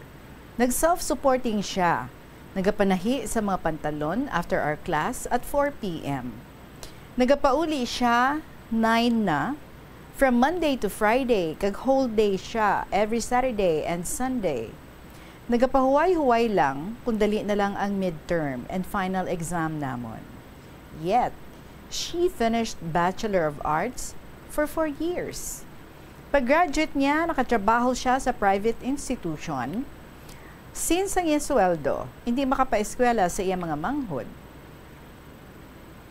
Nag-decide siya nga mag-apply abroad. Swerte, kay maayo iyang mga employers. Sa kaluoy sang aton mahal nga Diyos, napatapos na sa college ang 3 na kamanghod sa sulod sa 10 ka tuig. Kag kaisa siya magdesisyon nga mamana. Kag malipayon sila, nagpasalamat kay Lord kag ang iyang mga manghod nakaplastar na sa trabaho. Pero ang ila nanay nagmasakiton sa sobra nga panarabaho. May heart disease kag high blood. Sige man siya pabulong sa doktor kag depulso. Nagaayo kag nagabalik-balik ang iya balatian. Nagakalma kag magsipokar naman. Hasta gin heart attack kag nalipong. Ginpa-admit sa hospital. Nag-ayo-ayo siya. After 15 days, nagpauli sila, kag waay maisay ka bulan, ginatake naman. Ginadmit siya liwat sa hospital. Nagalinupad lang ang linibo, sweldo sang 3 na kakabataan. Waay nila baliha ang gasto, basta mag-ayo lang si nanay nila. Mayadgid nga nagbinuligay sila. Until, one day, Esther was shocked to receive a message from her auntie that their mother, who was admitted in the hospital, was in critical condition. Though she was attended by 3 medical doctors, pero nagakalma lang nga nagalala. Sa dako nga kabalakas ang tatay, nag-request siya sang pari para mabadlisan si nanay nila nga nagaagaw buhay na. Naghingagaw pa uli si Esther nga maabutan na pangabuhi si nanay na. Waay siya mapahamtang, nagahiribion pag-take off sang plane, hastagid sa paglanding. Natingalang iban ng mga pasahero nga marapit sa iya lingkuran. Nalipong siya, ginbuligan sang flight attendant, kag may isa ka tawo, nakasiplat sang iya ginahand carry nga bag. Nabasa niya ang ngalan, nga ka-familiar gid sa iya. Sige siya panumdum kung sino. Waay gid niya palipasi ang panahon. Iya ginbantayan kag pangilalahon didto sa arrival area sa airport. Abaw! Puwerte ang ila paghaksanay tapos pagkilalahay. Si Boy gali siya, manghod ni nanay na nga naglayas tungod sa kapintas sang ila tatay 10 years ago pa. Nagahibi si Esther nga nagakupo nga nalipay. Kaano-ano man ang buang nga nagahibi kag nagakatawa. What a mixed feeling they experienced. Masakit gid ang paghibi ni Esther kung maabutan na pa si nanay na nga buhi kag nabuslan sang gulpi nga kalipay pagkitaay nila sang iya tiyo nga si Boy. A bittersweet, a feeling of joy in the midst of grief. Padayon ang masakit kag masinadyahon nga baratsagon sang hinapdos kag tiyo samtang nga nagasakay sila sa taxi pauli sa ilabalay. Kag nagdugang pagid ang padayon nga bittersweet feeling nila tanan nga pamilya pag-abot nila nga patay na si nanay ni Esther nga magulang ni Boy. Amugani, daan ako nagpasidaan, advance reminder nga waay lang hib-anay. Karon sa pagpadayon ko, akon isaysay sa inyo ang nabasahan ko from our daily bread. Joy in the midst of grief. From Ezra chapter 3 verses 10 to 13. The people could not discern the noise of the shout of joy from the noise of the weeping. After only a few art lessons, when a 10-year-old Joel decided to try his hand at painting a flower, by looking at a color photograph sang isa ka rose of Sharon, Joel was able to paint a beautiful mixture of blue, purple, red, green, and white. This made the flower, which had been photographed on the day Joel's aunt died, seem to come to life. Para sa pamilya, ang iyang painting nag-symbolize some bittersweet mixture of feelings.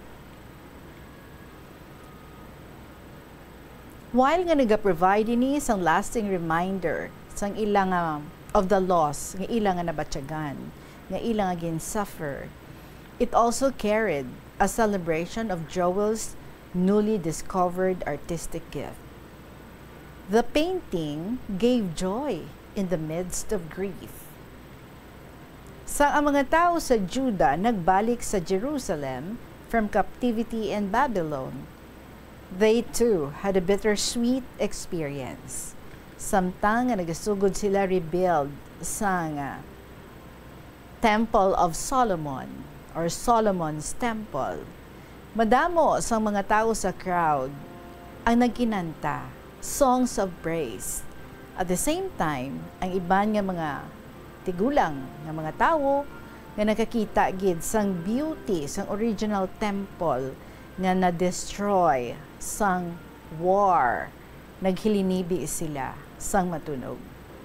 We are told that the people could not discern the noise of the shout of joy from the noise of the weeping. Grieving can be like that. Samtang may ara sang kasubo, in looking back, it also includes a promise of joy sa pagsalig sa Ginoo sang palaabuton. Even in a devastating loss, we have this hope. The Lord provides joy in the midst of grief. From Dennis Fisher. We sorrow not as others do. Nga ang pag-aasa o kung paglaom, nagakadula, kaangay sang bulak, it fades. There is a hope that's born of God, and such a hope is ours. From McNeil. Even in the bleakest times, Christians have the brightest hope. Tita Regina Bimo, nahamot man ako kay senior citizen pag-interview ni Bombo Marisol Biñas last Saturday at atong August 24. Ba nakarakhakid ako nga nagaisahanon, natingala sila kung sinuupod ko nagaistorya. Why man, gali, gapamati kay Bombo Marisol, ga-interview kay senior citizen. Ay, congrats gid Senior C for being firm. Grabe mo fighting spirit. Why kagid matentar ni V. Ang pagtinguha kag pagpakahuya, the failure of her desire is, I think, amutong iyang grief. Samtang ang pagtuktok sang puerta, ang nakasalbar sa imo, amuto ang imo nga joy. Two persons were involved in contrast emotions. Kagano ang inyo reaction? Was it also a joy in the midst of grief? Thank you, Gid, Tita Regine. Mabuhay kita tanan kagang KLP. May God bless you and your family. Yours truly, in B, sang Iloilo Province.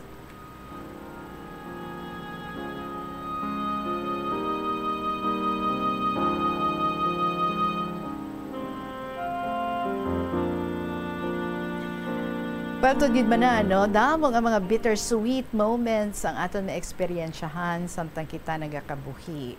Why?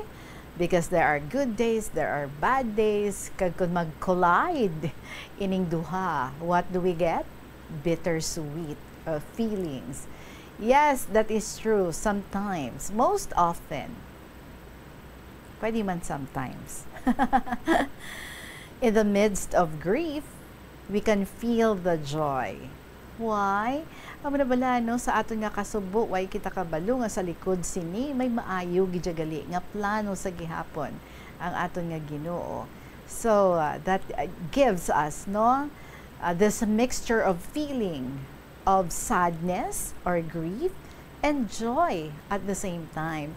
Pero kung naton lagid nga huna-hunaon no with all these things nga nagkakatabo sa aton, especially during our saddest moments sa aton nga kabuhi, if we would simply wait and if we would simply maintain our faith in God, later we would realize or we would discover nga good sa gihapon ang iya nga intention para sa aton. And so we become grateful, we become thankful after nga aton nga mahibaluan nga apisan nga natabo atong grief nga aton nga ginbatsyag, pero joy is still waiting para sa aton. So in many instances sa kay Esther, nag-grieve siya para sa iya nga mother, hindi siya sure kung sa iya nga pag-abot maabtan niya pangabuhi, but what a coincidence nga dito gali sa airplane didto pa kag magkita nay magkilalahay sila sang iya nga long lost nga tiyo. So bittersweet nga feelings ang ilang gin-share nga duha kag sa aton nga life no, hindi na kita man ni mag-usang amo sina. Kung maka-experience kita sa subong sina, just remain trustful sa aton nga Ginoo nga behind all this no, grief, sadness, lowest moments sa aton nga kabuhi, the bleakest times, ara gid ang pagpalangga, ang goodness ng aton nga Ginoo para sa aton. Thank you so much gid sa imo NB for this nice story nga imo gin-share sa amon sa sining nga hapon. Alas 2:35 ang aton nga oras, magapanumbalik ang KLP with Tita Regine pagkatapos ang pila ka mga importante ang mga pahibalo.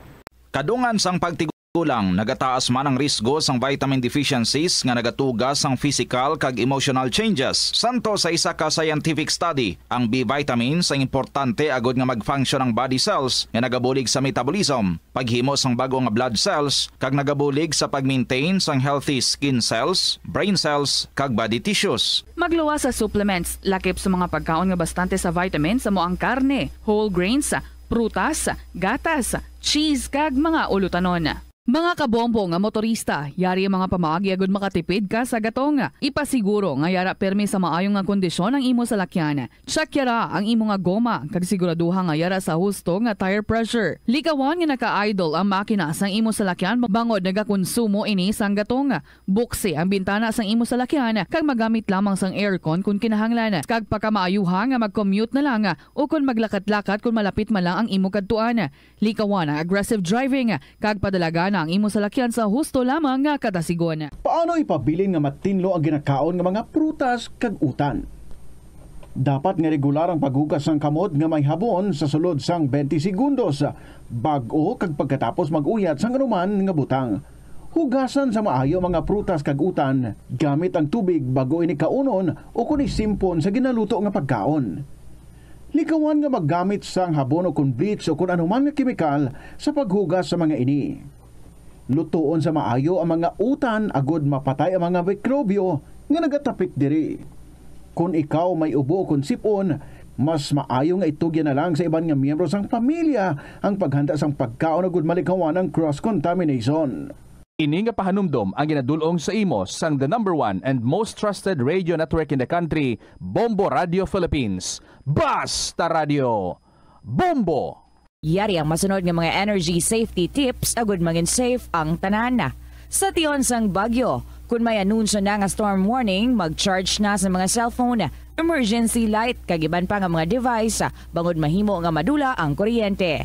Likawan ang paggamit sa mga appliances kung may bagyo. Sa pagpamati sang balita, mas maayo nga magamit sang battery nga radio.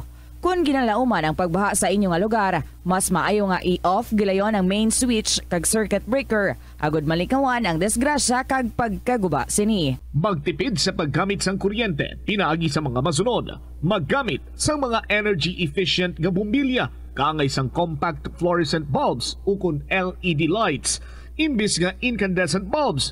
Patsyo ng mga suga nga wala ginagamit. Tingbon ang mga bayo sa pagpamlansya. Himuon ang pagpamlansya isa lamang kabes sa isa ka semana. Buksan ang inyo bintana agud makasunod ang preska nga hangin kag silak sang adlaw sa sulod sang balay agud malimitahan ang paggamit sang electric fan kag suga. Ang pinakadumaan na nga international business organization sa Pilipinas, amo ang Iloilo International Chamber of Commerce nga gintukod sang Ilonggo nga balik diri sa KLP with the stories that we have for you for today, Tuesday, September 17. We have another story from Lola G of Iloilo Province. Dear Tita Regine.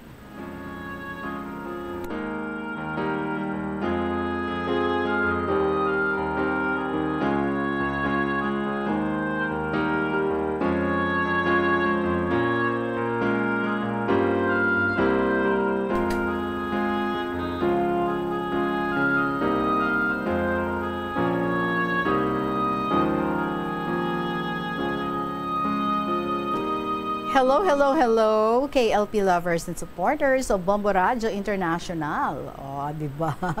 Good afternoon and to you, Tita. Brown out. So, para malibang, sulatan ay sa KLP. So, Tita Reg, si Lola G ni I'm sure, mga pang 13th letter ko pa lang ni, hope matigayon ko ni ipadala ang 10 letters para sa kalingawan sang tanan. Single, married, widow, double digit man, Tita. 1D lang. Ang widow, 1 lang. Anyway, whatever. Legally separated, committed, taken, or taken for granted, basta may dulunggan kag avid listeners of KLP and Bombo Radio kag Star FM. Naubusan ako topic, Tita How. From now on, ang ako na lang i-share para sa inyo, maski pops, okay man na guro, Tita, no? Basta makayumyuho man ka mo. Di subong ang ako na lang mensahe sa mga mo ginayang imo nga term. Laon gidya. Kag sa may plano nga maglaon.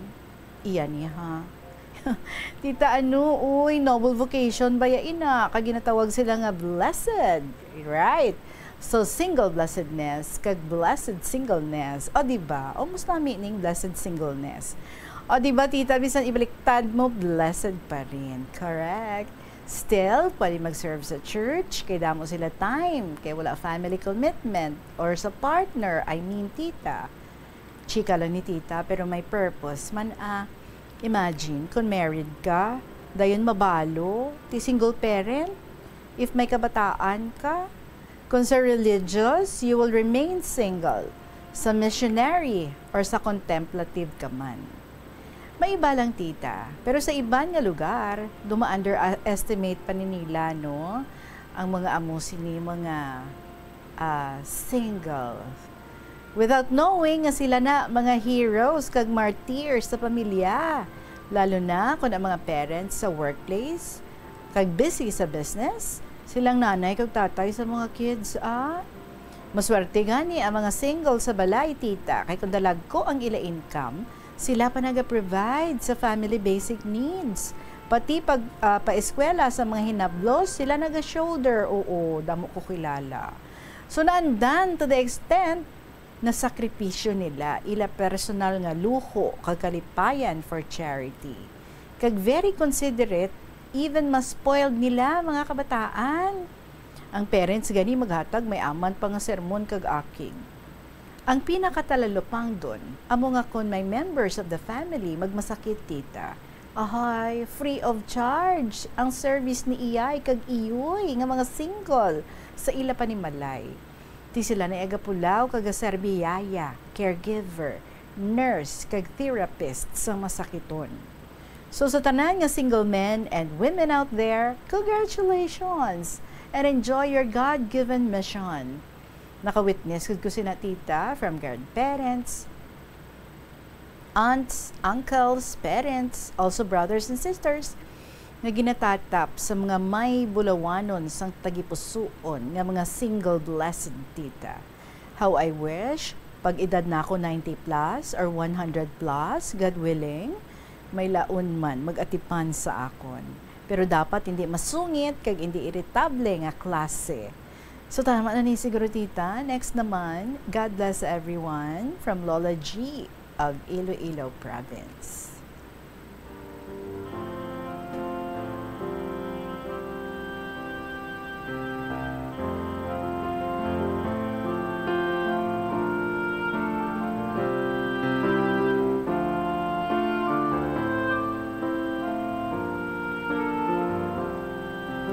Well, I have this one thing to share about sa mga singles. Kag may mga talks man ako nga nabatian, no? About letting go and being alone, things like that. Well, the most common fear nga ginapangatubang naton is that of being alone. But here's the truth. Actually, no, hindi ka nag-iisa. You are not alone. Why? Because you have yourself to enjoy. If you enjoy your own company, of course, you will never feel lonely. Kasi being alone is different from being lonely. Tapos self-love is different man from being narcissistic. Self, no? Well, it's about actually treating yourself with the same kindness, bala and compassion, kaangay sang imo nga ginahatag sa isa ka abyan or sa isa ka friend. So kung gusto mo ni himuon sa iban nga palanggaon sila, mas gustuhon mo, di ba? Nga himuon una sa self mo, nga palanggaon mo ang kaugalingon mo, right? So being alone is actually very empowering. Sometimes gani, no, if you're with someone or you're with other people, you lose your true self with their opinions, comments, and expectations sa iba nga mga tao. So nagakadula ka sa kaugalingon mo because you cannot function and do things anymore the way that you would want to, sa luyag nga gusto mo, the manner that you want to. That is why nga loving yourself or ang self-care nga ginatawag is very important. Importante nga ginapalangga mo ang kaugalingon mo, that you accept yourself for being who you are, with or without a partner in life. Kaya nga aman, sa pagbaton mo sa imo nga kaugalingon and being just happy with yourself, loving yourself, that is where you can give much. Diba? Kung napuno mo ang kaugalingon mo sa pagpalangga, pagpabakod, kag pagiging secured, mas may capacity ka to give more. Remember, you cannot give what you do not have. So, paano ka makahatag pagpalangga sa iban kung wala mo una, bala? Kung wala mo gin-care ang self mo, kung wala mo gin-tudloan, positive thoughts and thinking ang self mo. Actually, learning to be alone is becoming yourself's best friend. Diba? Ito ka correct. It's treating yourself with kindness and compassion. Cheering yourself on, celebrating ang mga small and big victories mo. Kaya manami, bala sa mga tao are alone is that they can just do things that would make them happy. Kung anong luyag nila ngayon, they can do it without thinking whether ang mga tao sa palibot nila would also be happy sa iya nga gusto nga himuon to bring happiness para sa iya nga kaugalingon. Like kung gusto mo ya nga maglakat alone, kadto ka mo sa forest, or maybe watch a sunset alone, and enjoy it by yourself. Di wala ka na isang tao nga i-consider or tao nga panumdumon, kung bala ma-enjoy niya man ayhan, ang duyag mo nga enjoyon, that moment, or like say maglakat ka lang ya alone, or watching the sunset. Well, actually, you can easily do things and decide things for yourself without thinking of getting others' permission. Or i-convince mo pa sila nga ang luyag mo nga matabo would really make you happy. Or kung ara sila, kinahanglan mo pa sila nga i-convince nga lakatabla sa mo niho kay this will also make you happy. So you still have other people to think about, di ba la? Pero kung wala, bangod wala ka man sa partner, meaning you have so much time for yourself. You have so many things in mind that pwede mo gidya nga matry nga mahimo if you want to achieve happiness in life. So, sino nagambal nga being alone is a sad fate? Actually, being alone, as I have said, is so empowering. Nga man, you teach yourself to be self-reliant, to choose to be happy by doing things that you want to do, like materializing kung anong passion mo, kung anong gina-dream mo. Plan to do things that could bring happiness sa imo and to give more love. Because you have so much love that you gave to yourself. So go, go, go. Sa mga singles dira, enjoy life. Be yourself's best friend. Thank you, Gid, Lola G, sa inyong share mo sa amon. Salamat, Gid. It is now 2:49 sa hapon. Magabalik ang KLP pagkatapos ng pila ka mga importante nga mga pahanamdom. May bala nga nagabiring ang imutiil. Suno kay Dr. John Hubert Pua, isa ka orthopedic surgeon, masami nga mabatyagan ang cramps sa idalom nga parte sang lawas. Apang mas delikado kung masami mo ini mabatyagan sa ibabaw nga parte sang imo lawas, kaangay sang kamot, bangod posible ini nga palatandaan sang mas malala nga balatian, kaangay sang sakit sa tagipusoon, diabetes, kag hypothyroidism. Nagpanugyan ang doktor nga ang pinaka-epektibo nga solusyon sa cramps amo ang stretching exercise tubtub madula ang pagbiring. Nagasala ka bala sa imo nga tulunan kag daw hindi ka makahibalo kung ano ang imo nga unahon? Kung magtuon ikaw, siguraduhang anay nga nakakaon ikaw sang maayo, agud nga maka-function ang imo nga utok. Kung gusto mo ang snacks, siguraduhan man nga na-preparar na ini antes pa man ang imo study time. Bangod basi, mawili ikaw sa pagkuti sang imo nga pagkaon kag ma-distract ikaw sa imo nga tulunan. Siguraduhan man nga tapos na ang imo nga olobrahon sa sulod sang balay para nga makalikaw sa interruption kag para sigurado naman nga maka-relax ikaw kung matapos mo na ang pag-review. Ini nga pahanumdom ang ginadulong sa imo sang the #1 and most trusted radio network in the country, Bombo Radio Philippines. Basta Radio Bombo! Gabulig sa paglikaw sa nanuhay tuay nga balatian ang simple nga pagkaon sang citrus fruits kaangay sang pomelo nga puno sang powerful immune boosting antioxidant. Ang pomelo ang puno man sang lycopene, isa ka anti-inflammatory, anti-aging antioxidant nga nagapanami sang supat. Ang duga naman sang panit kag dahon sang pomelo ang natukiban nga makapatay sang cancer cells kag nagapalikaw sa paglapta sini sandig sa test tube studies. Sa kasakuon sa mga ginikanan subong, tumalagsahon na lang kamo nagaupod bisan magkaon.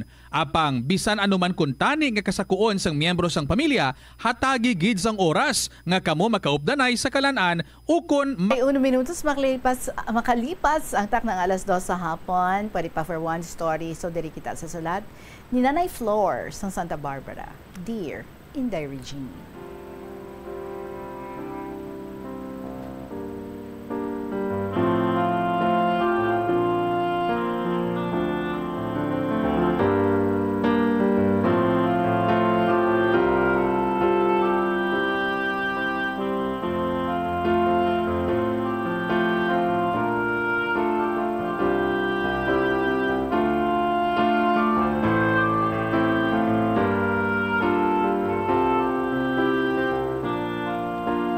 Maayong hapon sa imo, kag subong man sa katapos ang Bombo Radio.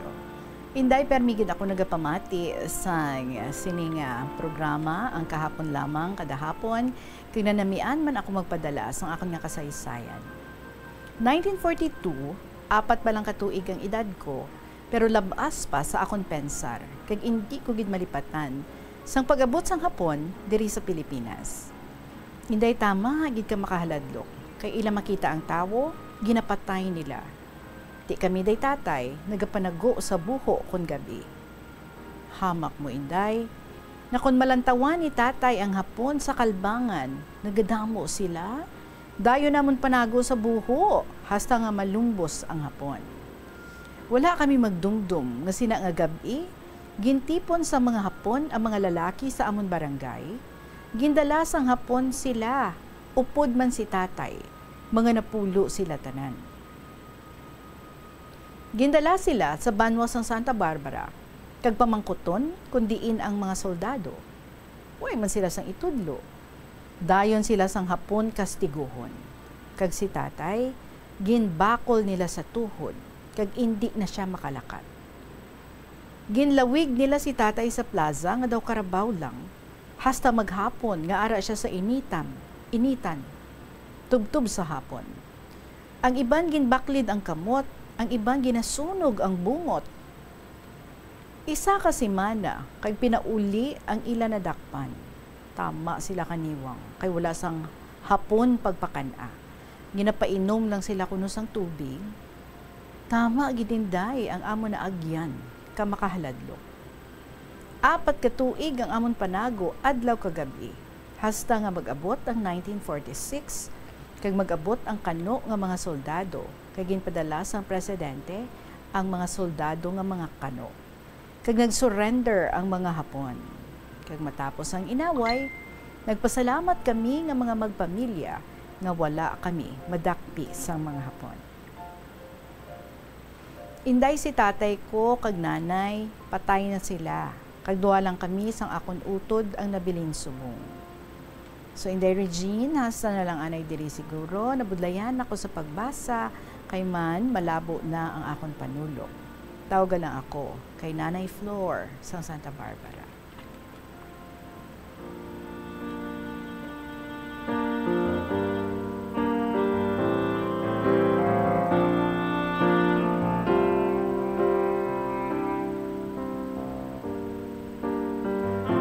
Nanay Flor, thank you gid sa imong gin-share diri sa amon through your personal account nga gina-share sa amon diri tanan, no? Kami nga wala nakaabot sa World War II or ang mga ulihing tubo, you have given us, no?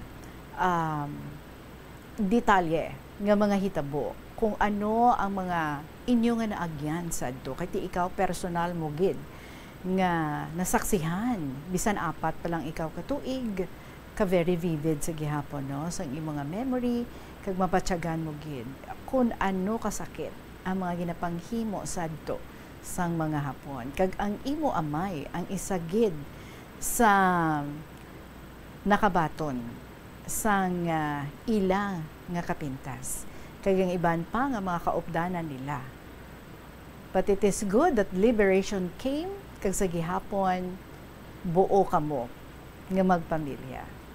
Although now, duwa na lang kamo, sa pila kamo ka mag-ululutod, but nevertheless, no, pasalamat yapon kita sa grasya, kag sa malawig nga kabuhi, nga ginahatag sa imo, sa aton nga Ginoo, kag sa imo man nga utod. So thank you, Gid, sa personal account, nga gin-share mo diri sa aton, giving us an idea how cruel war is. Mga kabombo, it is now 2:56 in the afternoon. Magapanabalik ang KLP pagkatapos ng pinakama importante ng mga pahanumdom. Plano sa aktibidad. Pila ng imo edad, may savings ka na bala? Ang iban sa aton nagakabudlayan magkinot o kung mag-save sang kwarta. Apang paano bala iniumpisahan? I-separate ang wants kag needs. Pamangkuton ang kaugalingon kung bala kinahanglanon gid ang imo nga baklon. Kung ginakulang ka na sang kwarta, hindi ini dapat pagastuhon sa butang nga hindi man lang importante. Kung hindi ka gid makakinot, mas maayo nga buhinan mo ang imo expenses. Mag-set sang goal. Umpisahi ang pagpanumdum kung para sa diin o kung para sa ano ikaw nagakinot. Paano ba lamang kalikaw sa aksidente sa dalan? Yari mga tips nga dapat tandaan sa tion nga nagamaneho.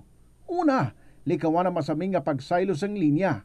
Ang swerving o kung pagsaylo sang lane sa isa ka delikado nga maneuver nga masabi ginatunaan sang bunggo anay. Kung himuon ini, siguraduhon nga may bastante ang oras kag espasyo. Ikaduha, i-check ang blind spots. I-check ang mirrors kung clear ang alagyan. Magbalikid o kung maglantaw sa nagaagi sa iban nga anggulo, agud makasigurado nga maathag ang alagyan. Ang responsable nga driver ang masaming nga handa sa anuman nga aksidente. Kabahin na sang pagkaresponsable ang pagkuha sa nga insurance agud masigurado nga may peace of mind sa dalan. Ini nga pahanumdom ang ginadulong sa imo sang the #1 and most trusted radio network in the country, Bombo Radio Philippines. Basta Radio Bombo! Talan kita mayara sang mabulig agud pakibatuan ang climate change. Magamit sang bag nga pwede magamit sang liwat-liwat agud mabuhinan ang plastic bag nga ginahaboy. Bango dinhi nagatugas ang greenhouse gases. Ikaduha, hindi masumi magamit sang computer kun 4 ka oras lamang sa isa ka adlaw ang imo nga pag. Balik kita diri sa KLP AJ sang gimaras ang aton nga winner nga ginlawag ta last Saturday. Palihog alert ha. Kadto ka diri sa station this coming Saturday. Before 2 o'clock, mag-interview ako sa IMSO kabay-ari ka na diri sa station. Nagpalihog pa Xerox ikaw sang imo nga ID 2 copies para nga ma-release ang imo nga cash prize nga 1,000 pesos after sang aton nga pag-interview sa inyo. Kag kamo man dira mga kabombo, if you also would want to be a winner diri sa kahapon lamang program, share lang sang inyo nga pinaka-the best nga istorya dira and then ipadala ninyo through email sa bombo_iloilo@bomboradio.info or pwede gyapon nga sulaton and ipadala nyo sa kahapon lamang program DYFM, Bombo Radio Iloilo, Sky City Tower, Mapa Street, Iloilo City. Balikay kita boss, mga kabombo. And of course, nagahulat na ang mga paborito nyo naman ng mga dramas after ng KLP. Si Tuyang Ermitanya, Provincial Jail, kag ang Dear Diary. Thank you so much kids sa inyo tanan. Sa gihapon, ininyo alagad si Tita Regine para sa kahapon lamang program. Mabalik ako sa inyo buwas. Salamat gid. Good afternoon and God bless.